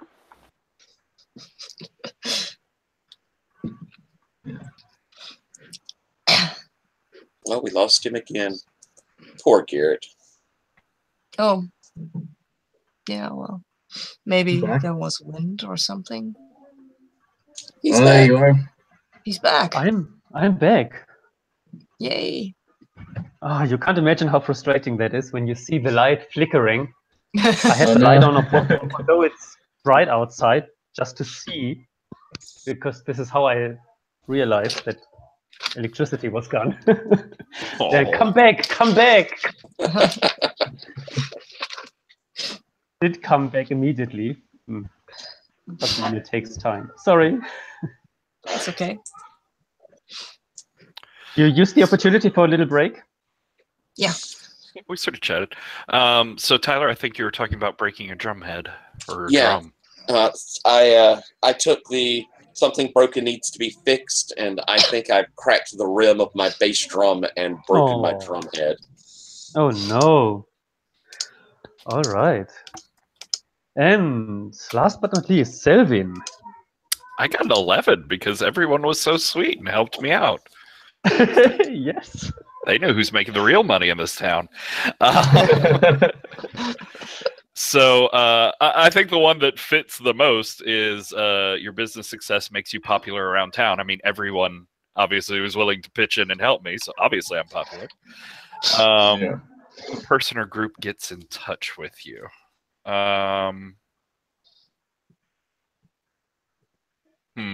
This might be interesting.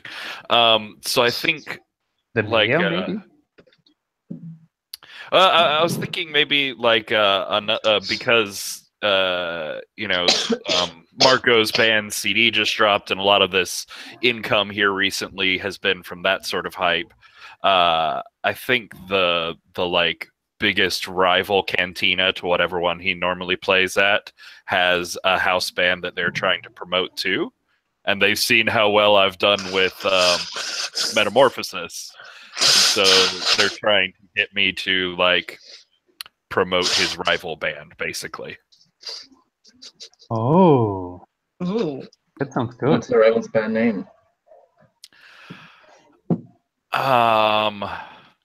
Crap.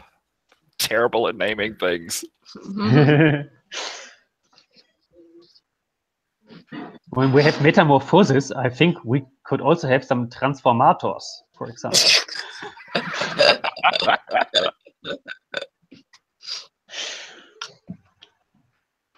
Do they also play rock music or something else? Well, if they're going to be a knockoff band, what about like Kafka's Ghost? Can you write that in the notes part? Yes. It's the notes part. Ah, there.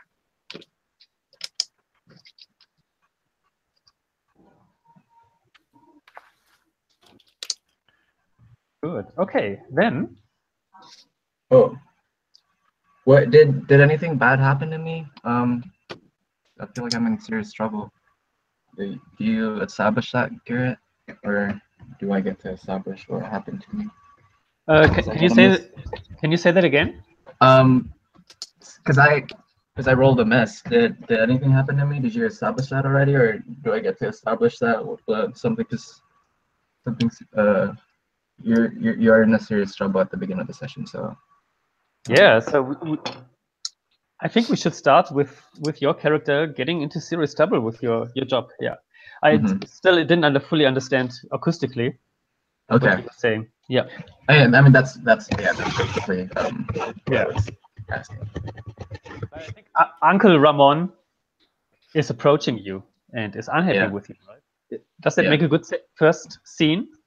Yeah. Yeah, that's cool. If anybody wants to observe that scene, come into that scene as well.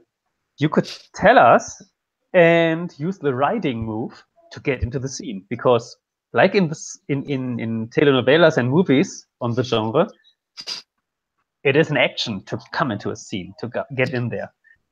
But first of all, it's just Uncle Ramon and Theo? Simon. Would I call him Theo Ramon, or Theo? Like right? Yeah. Theo Ramon. Yeah. How do you imagine Theo Ramon? What kind of person is he? He's I'd imagine a middle-aged, in his 50s, with a balding hair, and he's really traditional in the sense that like I am, like super into his family, and has been building this business for at least a majority part of his life, and so he has a lot of stakes in it, and he has like a good setting with the community, and I'm in just like in the middle of that too. I'm like standing between him and like his good setting with the community, in the sense that I want to turn the business into something else, you know, like I want to kind of And so we've been having some sort of like, I don't know, like clashes and like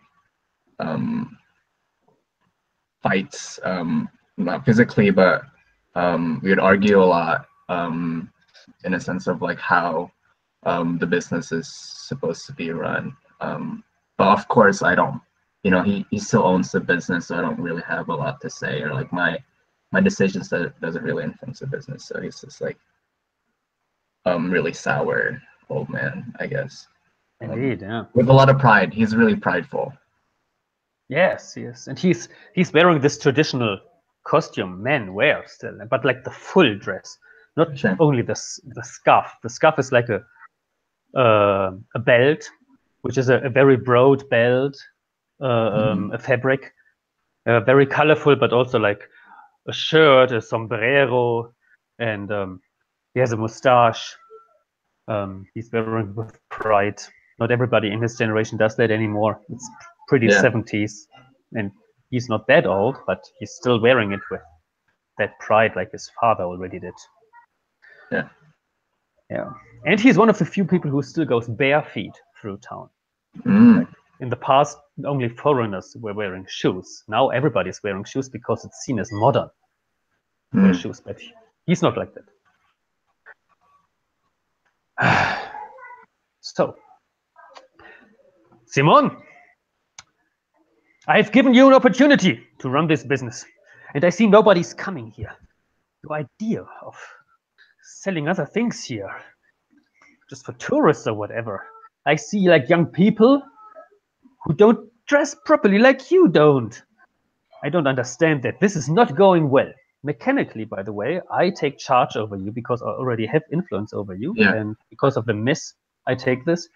So I tell you, you will put your stuff together, and tomorrow, everything of this nonsense, glittering, stuff is all gone. No base caps anymore. I don't want to see this. No Gucci, no Gabbana, whatever they are called. It's all gone. Tomorrow we return to what this shop was be, and you don't bring any shame anymore to our family. Wait, Gio. You gotta understand that your time is done. All this traditional stuff is not gonna sell anymore within the next decade. And you're not gonna be running the shop. I'll take over, and I wanna bring our family name into, we have a good setting with the community, and I don't want us to fade away as the modern age rolls through us, and I don't want to be under that. No. I listened enough to you.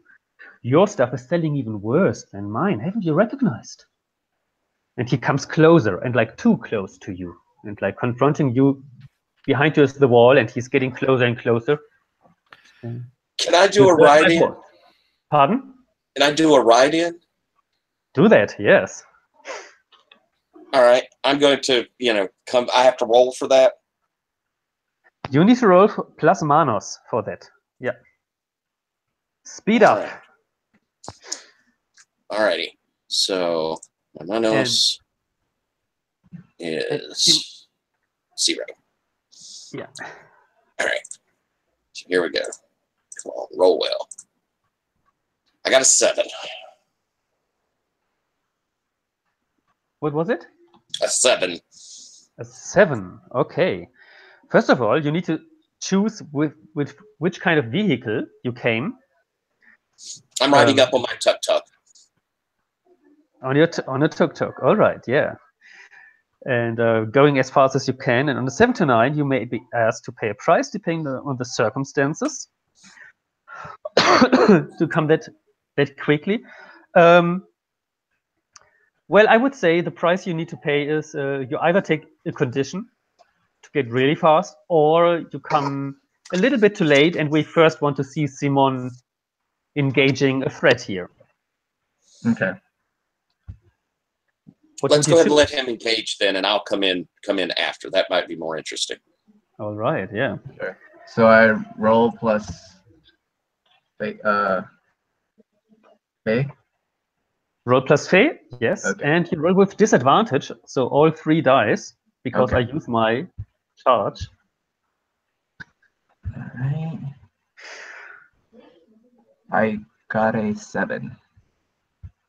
A 7, which is, I rolled 7. when bad, yeah. rolling on disadvantage, is still quite good, yeah. Yeah.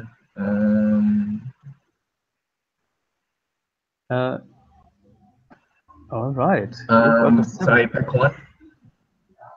That means, yeah, pick 1. So, okay, so I'm gonna create an opportunity for someone else. I'm gonna create an opportunity for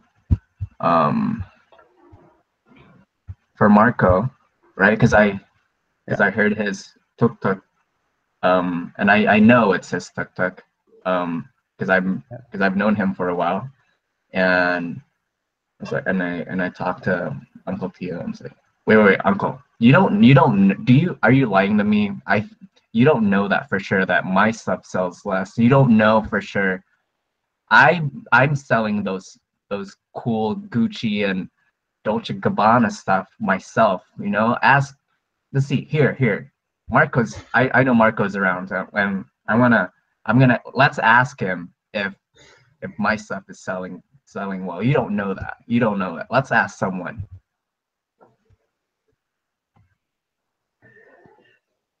And so, Selvin, you're coming in. I think it's was me. it Selvin or Marco? Oh shit. I think it's Oh, me. Marco. Sorry, Marco was Yeah. it? Sorry. Okay. Cool. So as I come in, I'm looking a little flustered. I'm like, oh, Simone. Marco. Yeah. You gotta tell Tio Ramon how much you like the stuff that I'm selling here. Well, definitely. That's why I'm here. We're doing the CD release party, and this just won't do. And you got the only cool stuff in town. I need like a really flashy shirt, something that they're really gonna notice, and maybe some jeans, like CTO? real American jeans. CTO? Oh, where is Garrett? Okay. I think it's gone again. Okay. I think he's there. I can still hear you. Yeah. Tio Ramon, Did you hear that? looking with suspicion. By the way, I put my video off because I had difficult times to understand you, like from my connection. Okay. So he's looking with you with suspicion. Says, "All right, this is your last chance, Simon. Yes. In 1 week, you will have proper sales, or you can look for something else to do."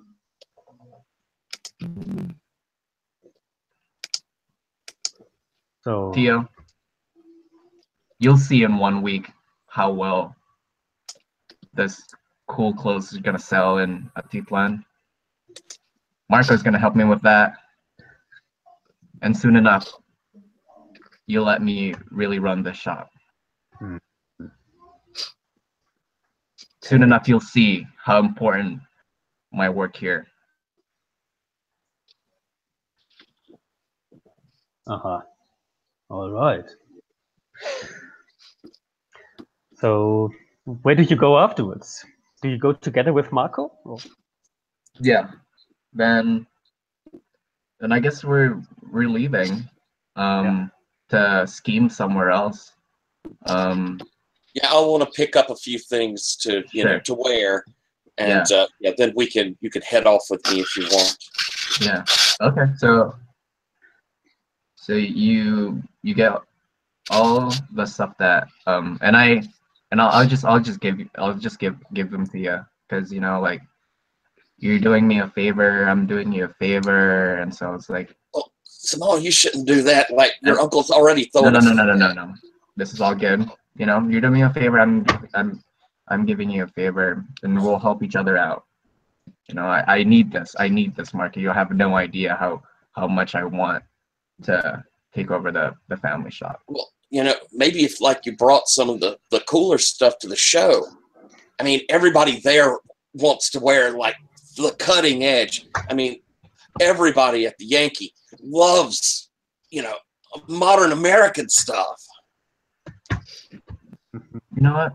Yeah, maybe we could figure that out. I'll open up a booth at your show, and hopefully Tio Ramon will understand after I show him the sack of money that I collect from the show. That's right. Money talks. Money talks, definitely. All right. Let's call it a scene. So, what do you think, Miriam, Selvin? Do you two want a scene together? Well, what would we have a scene about together? But yeah, sure. Patrick, come on. Yeah. I don't know. Maybe like out of the marketplace where I have a stall or something. Yeah, so maybe I'll want your support because I've pissed off Marco and I know you get along well with him. All right.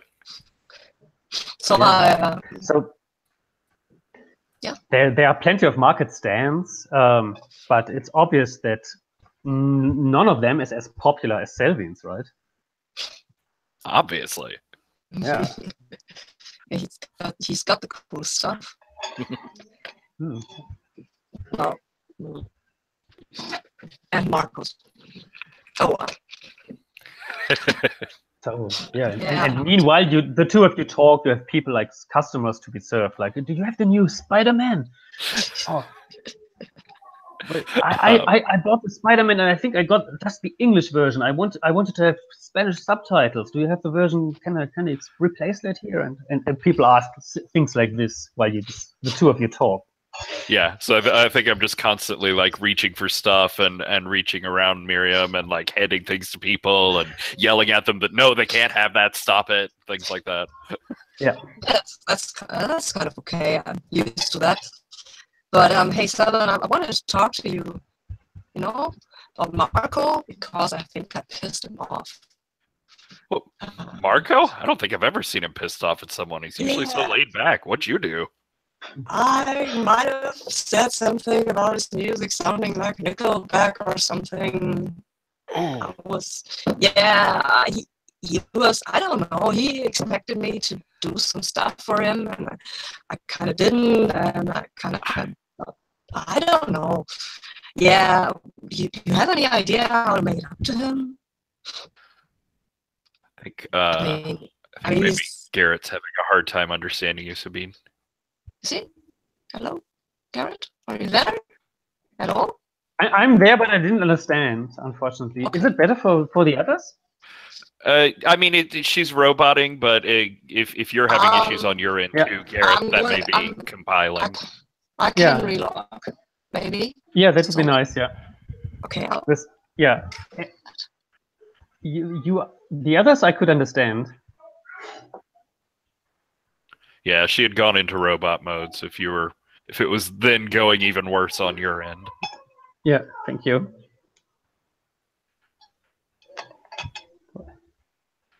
And you're muted, Sabine. And here, yes, I know. I noticed. I just had to find the button. And there I am, and I'm seeing myself, which is irritating. Okay, so I was just telling Salvin about how I pissed Marco off with the Nickelback thing and how, if he had any idea how I could make it up to him. I mean, Nickelback, that is... Oof. Yeah, come on. I don't much like this American style. But yeah, I know that was a bit much. you know me, I'm not very good at not saying the truth. But I really want to make it up to him, and I know he loves his music. So, Oh, look, I've heard that Marco's trying to keep this on the down low because he doesn't want to. They've got the big concert coming up, and he doesn't want to like throw off any hype for it. But he's been having a problem with his drum kit recently. Has he? Okay. It's the high-end thing. He spent so much money on it, which is great. The whole thing sounds amazing, but now it's so hard to get like new heads or pieces for it. Yeah, I'm sorry, I've got to sneeze. Okay. Yeah, I know. It's a pretty expensive thing, and it sounds good. Yeah. But yeah, I know if he had to play the show like without the bass drum or with someone else's kit, that would just kill him. So maybe if you're looking to get in good, then just like show up with a little gift for him. Find some connection or something. Yeah, maybe we can fix this thing. You've got an internet connection, don't you? Maybe there's a YouTube channel I could look at, see how to fix this thing. Sure. I mean, wow. If you think you can, that's, you know, those things are sort of precisioned and stuff. Yeah, but if he hasn't got a drum, he hasn't got a show. So I don't know. No, that's a good point. Yeah, come on. It's okay. You have to buy 3 of those to get. No, you can't take that one out of the pack and just buy it individually. Okay, you deal with him. Here, just come back here. There's a computer back this way. You can use the connection for a couple minutes. So what do I want to do? I want to get what I want, but that's not really the thing. Tuning. Yeah, in the future, yeah. However, maybe before, because you're a little bit in have a crush on Selvin, right? Yes, I do. Maybe just this little discussion was enough to find a little bit out what you could do for him, right? With an empathize. For Selvin, maybe. Yeah. I have to find out where this is. I can roll with Corazon. Oh my god, no, I won't find out anything. Corazon is not my forte. But I can roll, come on. Yeah, I've got a 6, I've got a 5. Oh, 5. Oh. So you might get the totally wrong idea. Yeah. That could be the case. Yes, Selvin, what do you think? Is it on your side that you're upset by something? What Miriam is doing or saying? Or is it Miriam getting something wrong? Not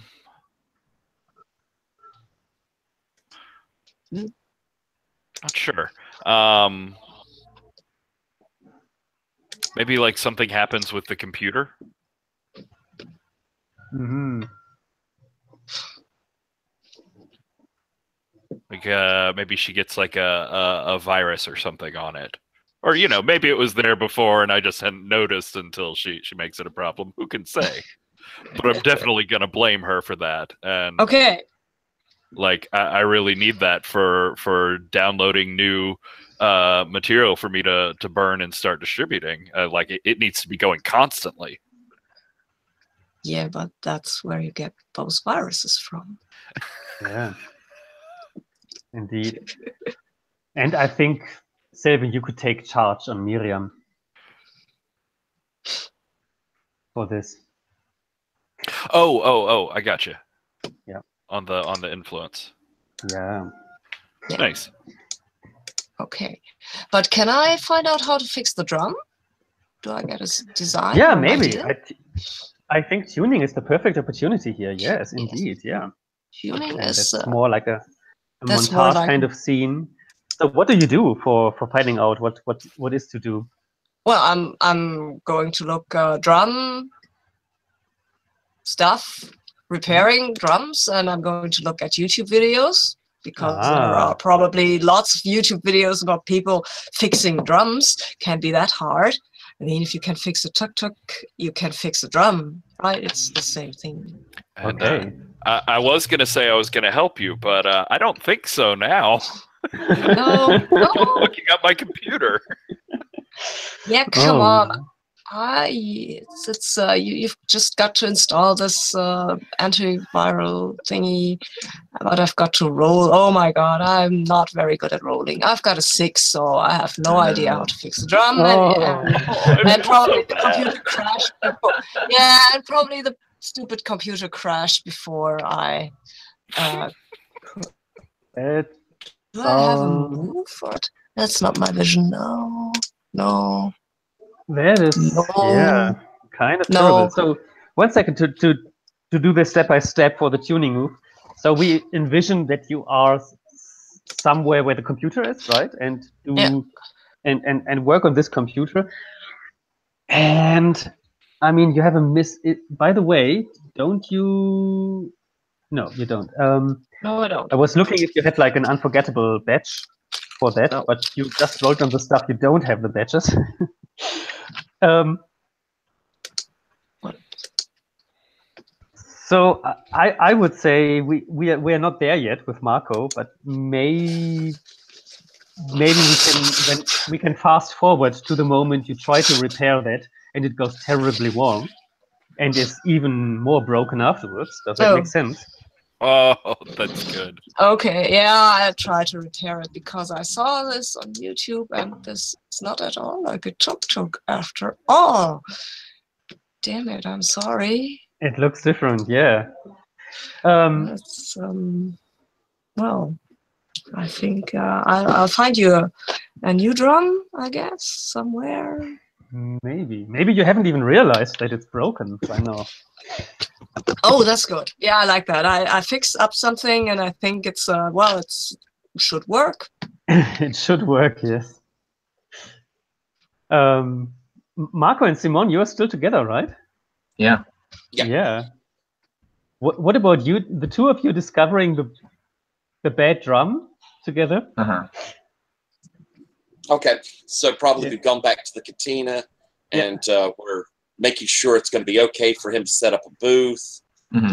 And I'm getting up there with the instruments, and I've been complaining about my bass drum. I'm like, I cracked it, so now it's getting like a real bad vibration, and I go up there, and somebody's been messing with my drum.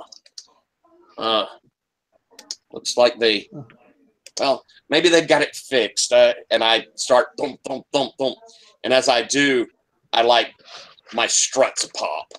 So the whole thing just collapses into two. Oh, that shouldn't happen. That happened. Let me see. Let me give it a look. Let me give it a look.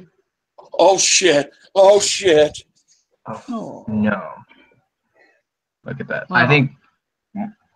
Wait. So Marco. I think. Did someone try to fix this thing? It looks like somebody's been messing with it.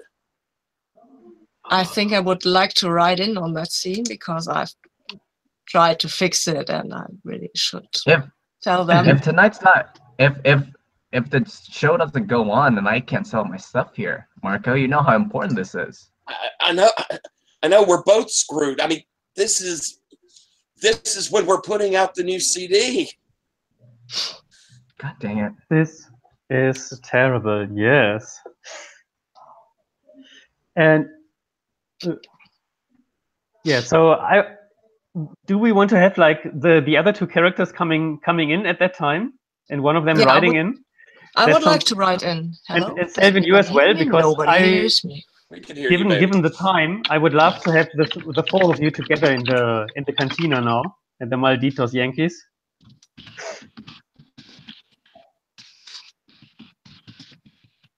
I still have troubles understanding you. That's my problem at the moment.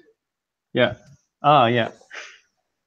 Sabine is rejoining. I have, because of the fallout, everybody's restarting their computers and downloading stuff, I think. Like, that makes the connection terrible then for some time. Do you hear me? Yes, you're back. Cool. Okay. So I wanted to write in before that, but nobody heard me, so it's fine. Yeah. I heard that somehow, yeah, and I thought that's a great idea. But is it okay for Selvin also come with you? Yeah, sure. Yeah. Let's write it all together on my tuktuk or something. Yes. Yeah. Yeah. That's a good thing in the evening. And Simon, you bring some cumbia. Cumbia's blasting. Everyone's having a good time, but we know we're not good. This is not a good situation. We're No, it's not. Yeah. All right, then. Who wants to write in? Would you leave it because you already rolled twice? You could leave it to Selvin, maybe. Yeah. Okay. Sure. You afraid I might roll bad or what? No, go ahead. Not at all. I don't know why we would think that. Yeah. You roll. I'm following you, my great leader. Do you want to help? Sure, I want to help. Oh, that makes sense, yeah. If you want to help in this system, you need to either bring yourself in direct trouble, or your next roll is with disadvantage, or you take a condition. So, Okay, and if so- none of these options make sense, you can't help. So help is pretty Okay. strong because the other one can roll with advantage. But Okay. for that, you need to, to also offer something. Okay. And something So, which makes sense. Yeah, sure. So I guess I've been riding along with Selden on his tuktuk, which I don't like to do, and that puts me on the wrong foot. So I'm feeling a bit out of sorts, and I would roll my next roll with disadvantage. Would that be okay? Sounds good, yeah. Okay. So that's what I'm doing. You feel awkward anyway, right? Because you somehow guessed that something went wrong there. Yeah. Yeah. I thought about the whole drum thing, and maybe it wasn't that much of a good idea. But, Indeed. yeah, well, we'll see. I got an 11. Yay. That's good. So you make an admirable. Do you want to make your move in unforgettable? Oh, I do have one. Sorry, I didn't think I had one in Manus. Yeah, totally. Totally. So what makes it unforgettable? How you arrive there?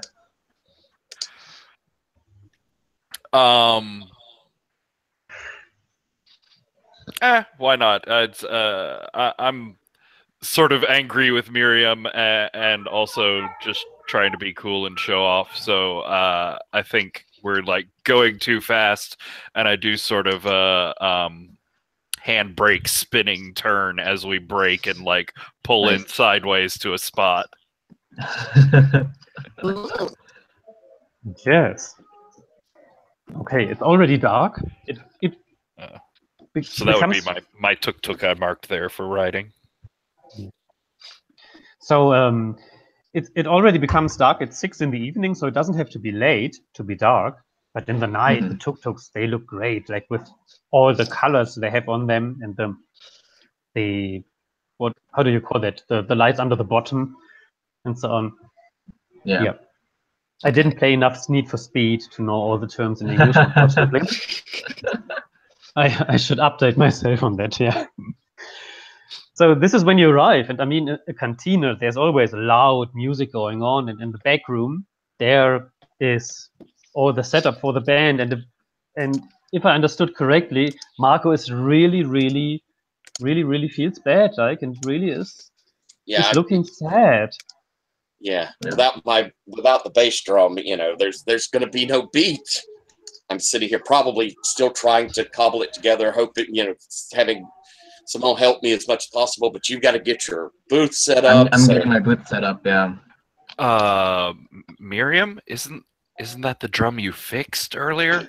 Yeah, I tried, but apparently something went wrong. I've got to tell him. Yeah, so, well, he'll hate me forever, but hey, Marco. Oh, thank God you're here, Miriam. Somebody fucked with my drum. You're the only person I think that could fix it. I tried to, but I guess I didn't. I'm so sorry, Marco. I really wanted to do you a good turn, but I think something with this thing. You're the one who did this? Yeah, try to fix it. I told you, but something Miriam. Now, come on, it was in English, the video, and I don't speak English so very well. I'm so sorry, Marco. I didn't mean to. Oh. I'm really... If there's anything I can do... Well, have you got anything? Can we at least pull it back together? Even if it's got the old rattle, it's going to be better than nothing. Okay, I mean, we can try. Sure, let's go. I mean... I think I would like to see Miriam roll comfort somebody. Yeah. Okay, I'll try that. Oh God, no, I won't comfort. Because you really try. Yeah. I'm really trying. Simon. Yeah, indeed. Simon, what is your perspective on all this? Well, Do you have empathy for anybody here?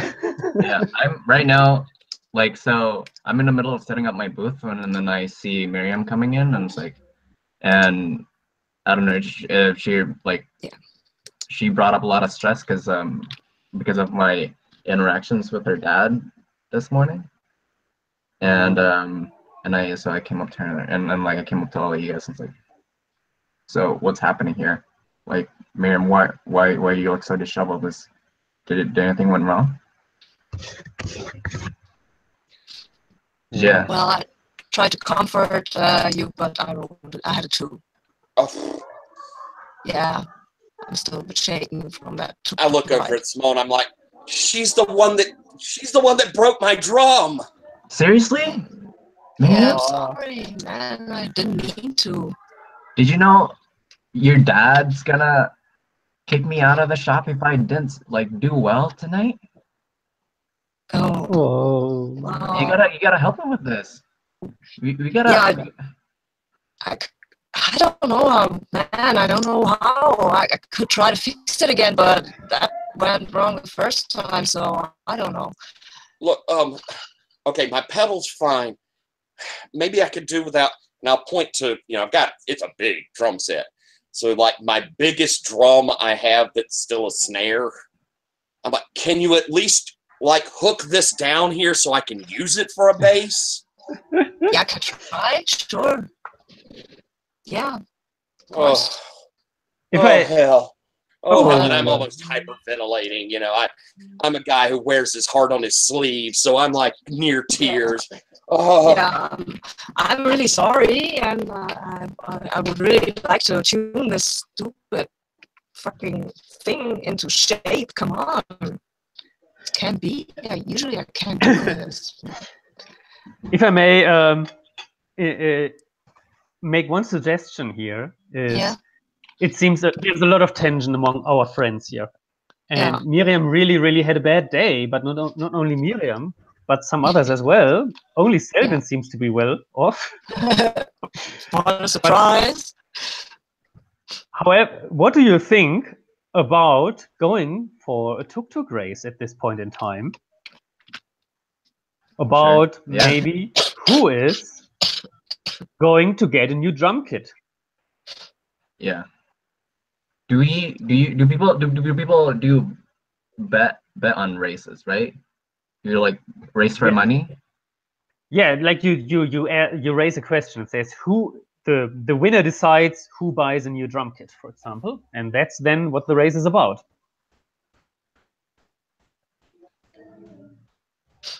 Is there a drum kit to be bought? Because this is the evening of the concert, I thought.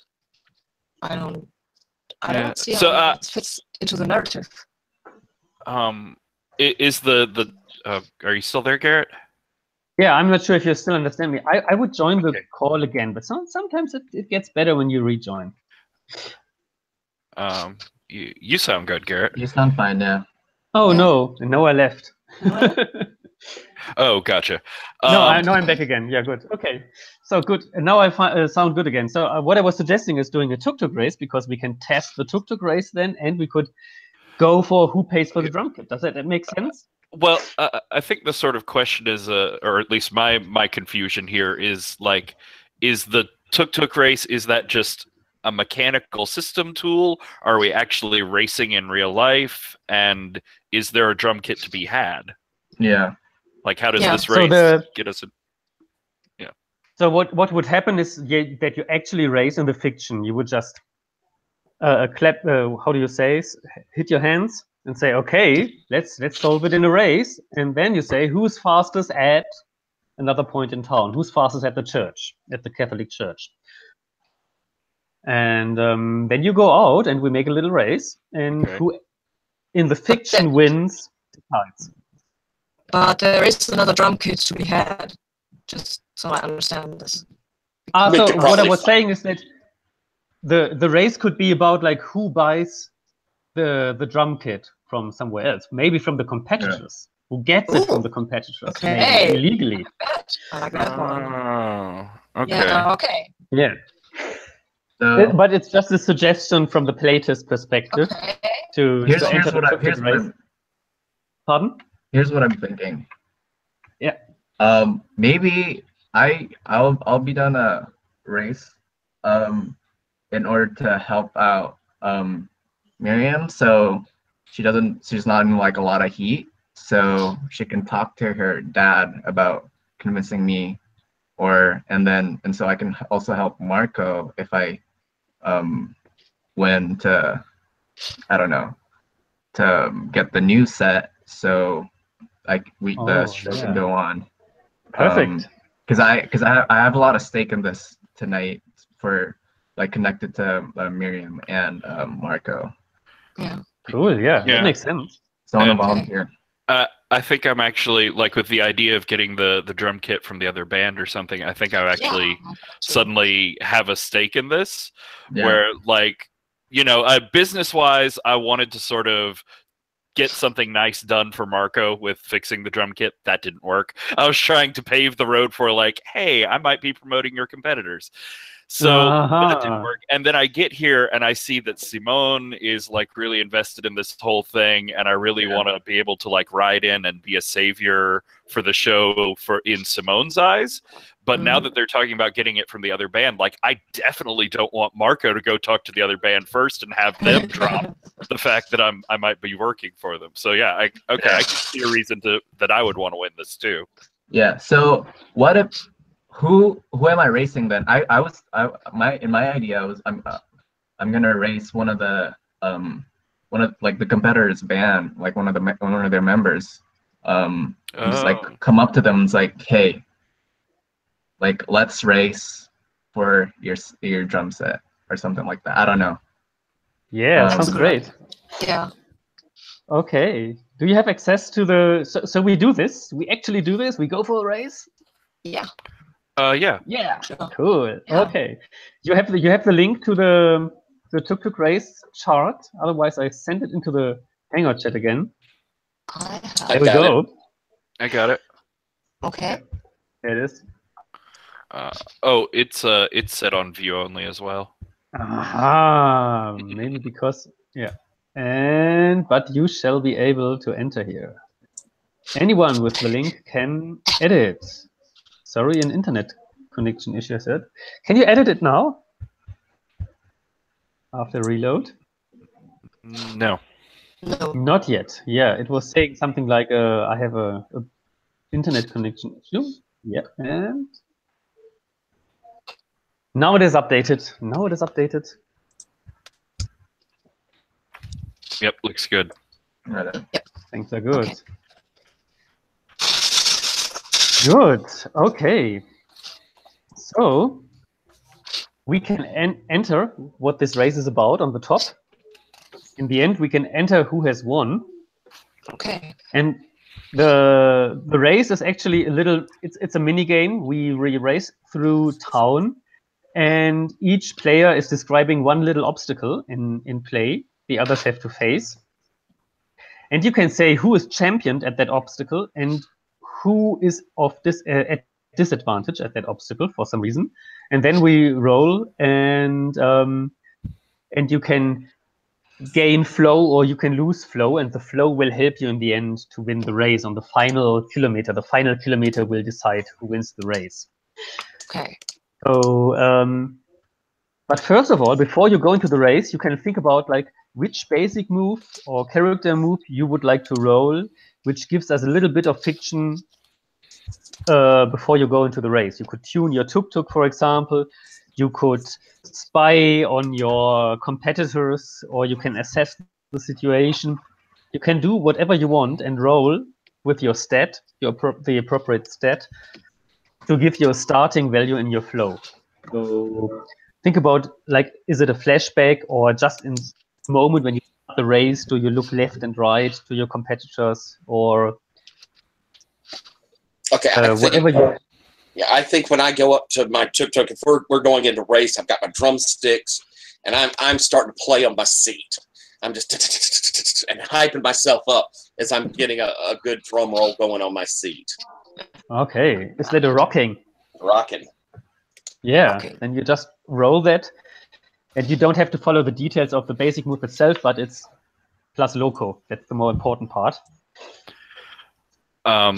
So on one of my playbook moves, I get an extra question on assess of what here can I use to blank. I'm basically like trying to look over the situation and figure out what I can use to come out looking like the hero and not have Marco find out about this other deal yet. So I think I'd roll with Loco for that move. All right, cool. Then you can roll and see that. And I would say, Miriam, you were having a miss before we entered the race. I would say this is already your role. What? Does that make sense? No. The comfort move? You didn't roll it in the end? Yes, I did roll it.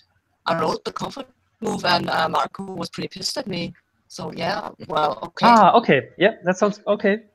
I didn't understand everything acoustically because of my bad connection. This is why I'm sometimes saying things which have already been solved or settled. Okay. Sorry about that. But okay. I would forego my tuning role if I can to help Marco. Would that be okay? Cool. All right. So we can roll with an advantage for his working thing. Mm-hmm. Tyler, that's you. Okay, so I'm rolling with advantage then on that one? Yeah, because I'm helping you just look over your tuktuk and testing everything. So that ends up being a 9. 10. A 10. I rolled one better. Okay. But great. Yeah. But Miriam, you are supposed to choose a basic move on which you roll.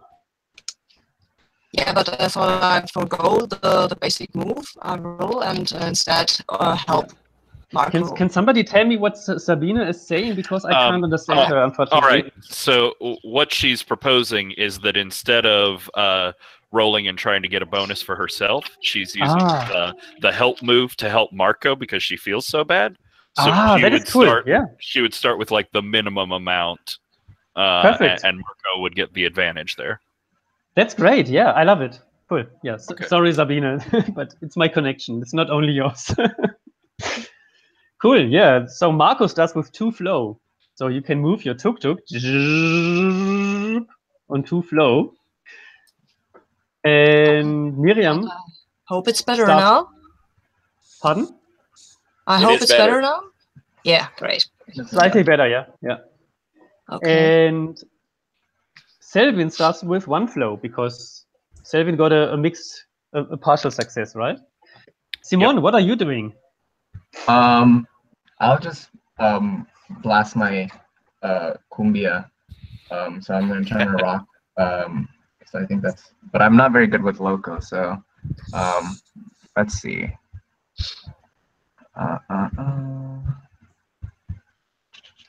The Angeles Azules is super popular in terms of cumbia.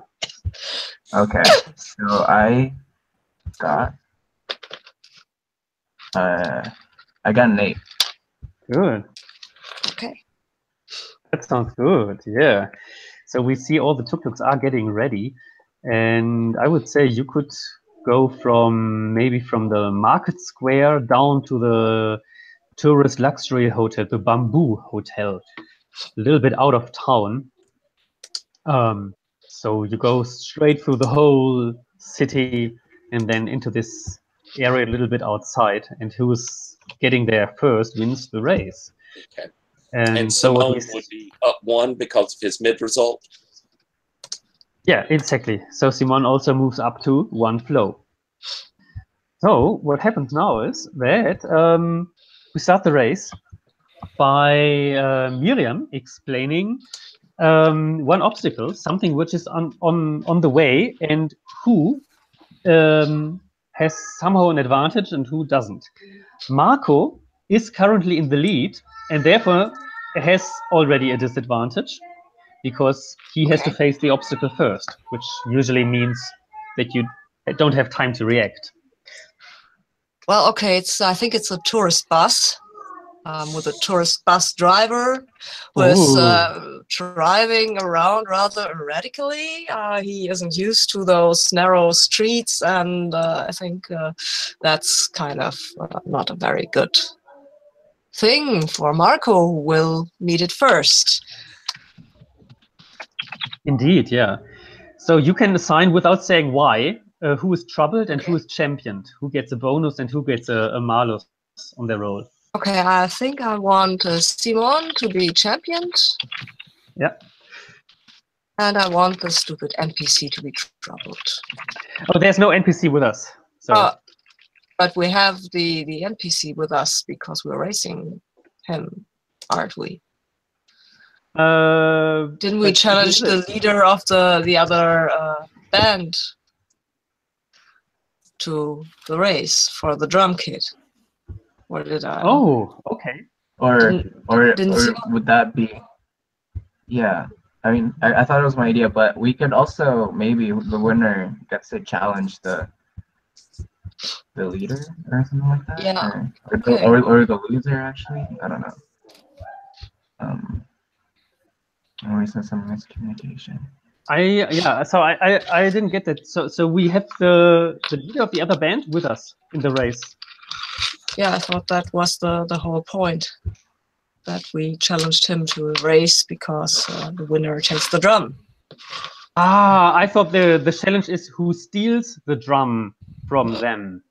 Yeah, but I like Simon's idea better, to challenge that guy. Sorry, yeah.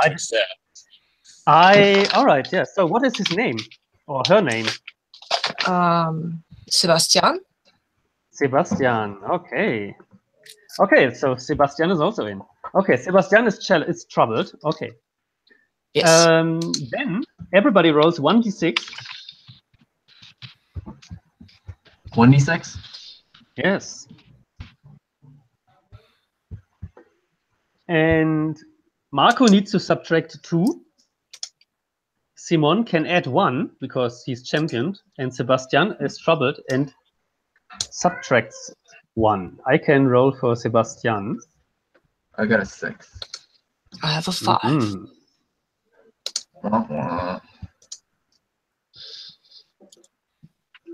I have a 0. Ooh. Oh. Ooh. I got a 5. I mean, I was -2. But how do you roll a 0? Didn't you say I was -2? Ah, yeah, sure, yeah. You are in the lead. Yeah, true. So if you rolled 1 or less, you lose 1 flow, but you can't go below 0. If you roll 2 to 3, you stay the same, and if you roll 4 or more, you gain 1 flow. So I got 1 flow. Sebastian stays the same, and everybody else moves away. Selvin is in the lead now. Okay. Then Simon describes an obstacle, or we could now. I'm seeing that we're running out of time, so I would not go into the details of describing what is happening, but I'm more interested in the obstacles. So Simon, what do we face now? As we turn around a corner, there's a cop car, or like a what do cops usually what are their vehicles? Are they on like motorbikes, or are they on cars, or? They have the cop cars are pickups, and they usually sit in the back, and they are in black uniforms and have big guns with them. Okay, so we drove past them, and they obviously noticed us, and we've gone a little chase, maybe like follow in the back of the. All right. Okay, who's championed and who's troubled?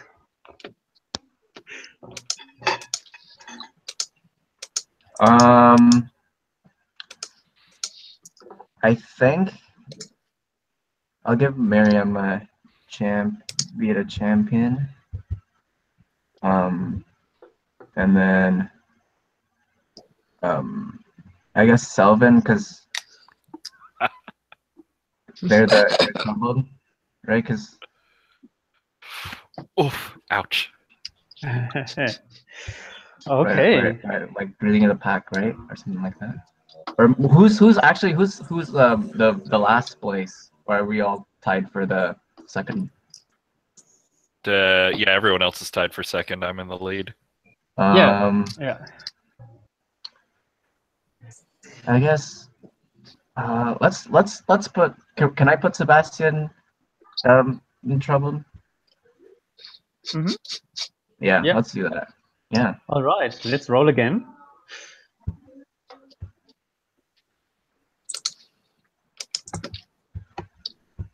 1d6. Yes.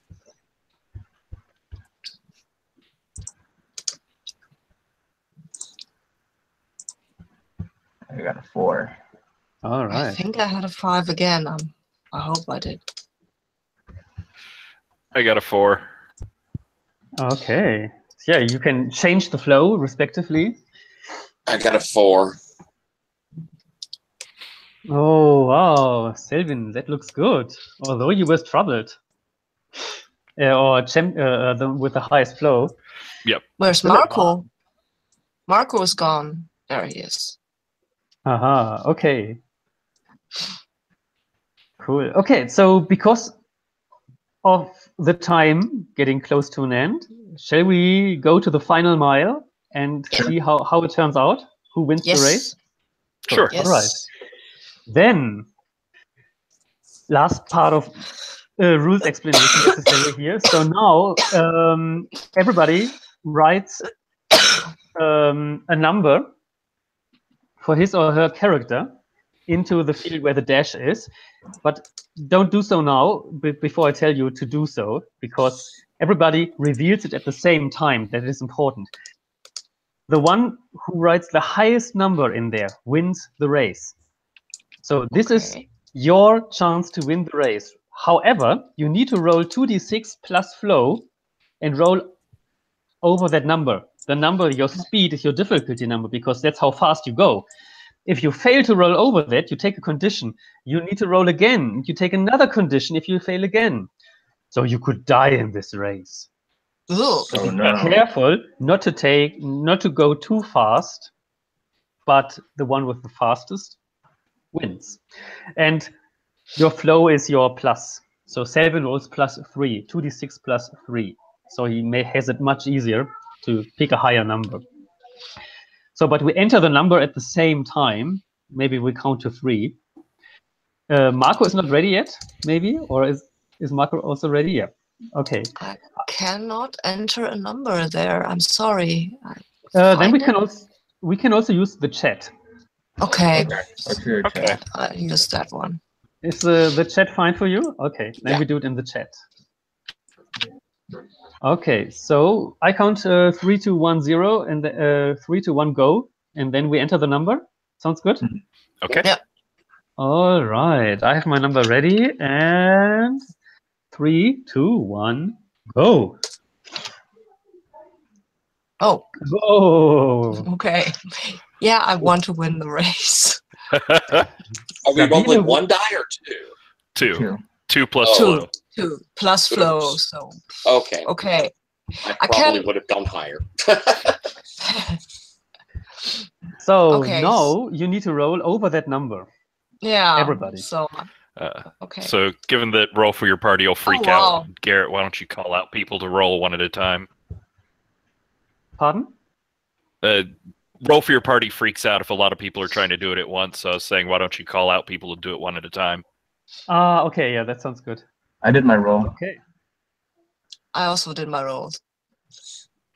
And I'll take a condition.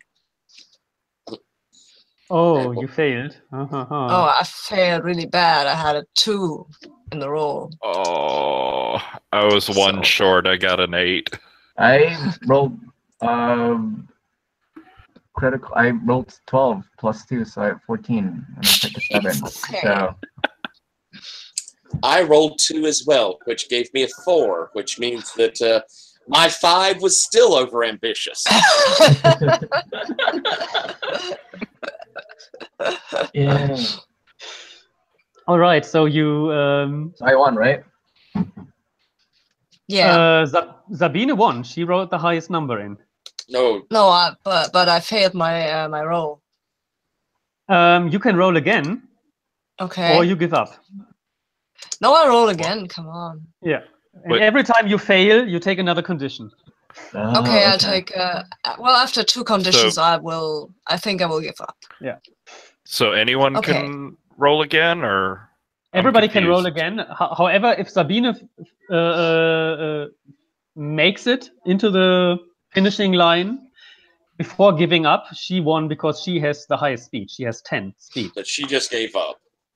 Yeah, I just gave up after 2 conditions. Ah. That's You gave up. I think that. Yeah, that's okay. I'm really insecure now, and I'm really. I made it on the second one. I'll try again too. Okay. I made it on the second one. And I think it makes Okay. sense given this whole situation that I'm trying to hide stuff. I take guilty for my condition. Indeed, yeah. And Simon, you made it I made it. without condition. Wow. Okay.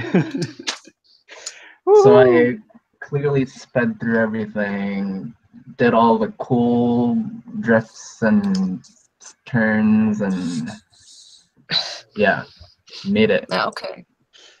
Cool. Marco, did you make it too?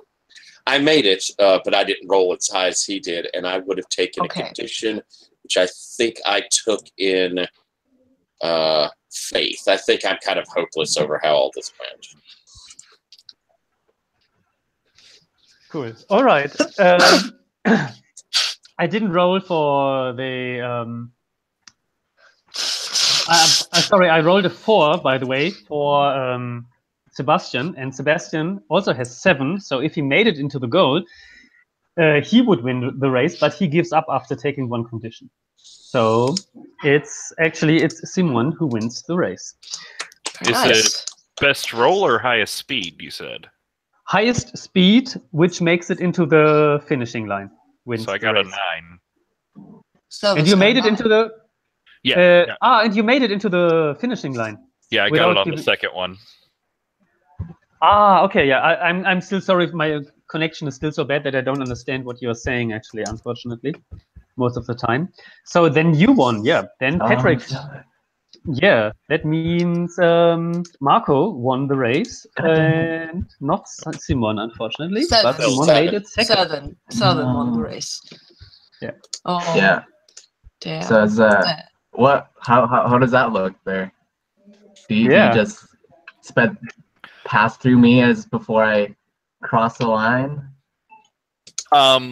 Yeah, I think like you're doing like all these tricks and you're driving amazingly and just Yeah. like legendary amounts of skill going on here. Yeah. But I think just right at the last moment, there's the like ubiquitous fruit cart that falls over and you go like spinning out on the oranges, and I just Yeah. I passed you at the last moment. Cool. Yeah, cool. Thank you very much. Okay. Our time is over, unfortunately. Okay. But we would see each other again in 2 weeks, and I hope to have a better connection then. Yeah. Great. The first It part was was fun. great, but then it went down the connection. Yeah. But that's Guatemala. Yeah. I had fun. That was great. Yeah. Yeah, it was funny. It's a lot I of like fun. the race. I think the race mechanic's really cool. Definitely. Yeah. Yeah, I want to Yes, race again. Yeah, the race is cool. And you gain a lot of conditions, right? And you can solve Yeah. things in the fiction. So I like that it is still linked completely to the fiction. Hmm. It was important that it wasn't like in Mashed. Maybe you heard of the Korean War game. It's also a separate game, but it's not that connected. That's somehow, yeah, I fiddled with that. What would happen at the end of the session is that you can try to retire your character.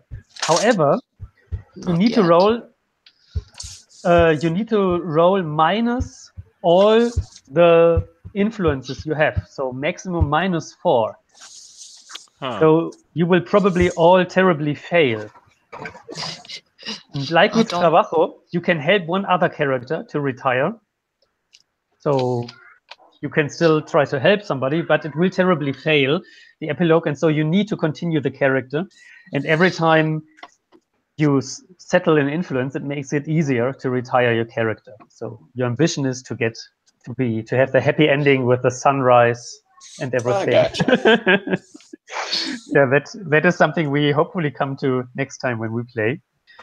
And you also, every time you play, you get more unforgettable badges. And by the way, the winner of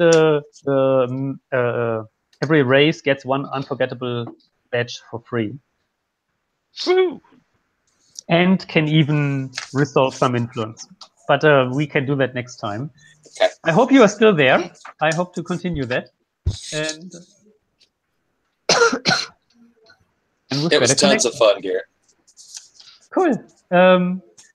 See you online. Maybe we can, if you have anything in terms of feedback. Unfortunately we ran out of time. But if you have feedback, if you have something you would like to tell me, then don't hesitate. I'm looking forward to. Cool. Okay. It was nice meeting you, Zach. Nice meeting you all. Yeah. Nice playing meeting y'all. you. Yes. Very much. Goodbye. Okay. Goodbye. Bye-bye. Bye, y'all.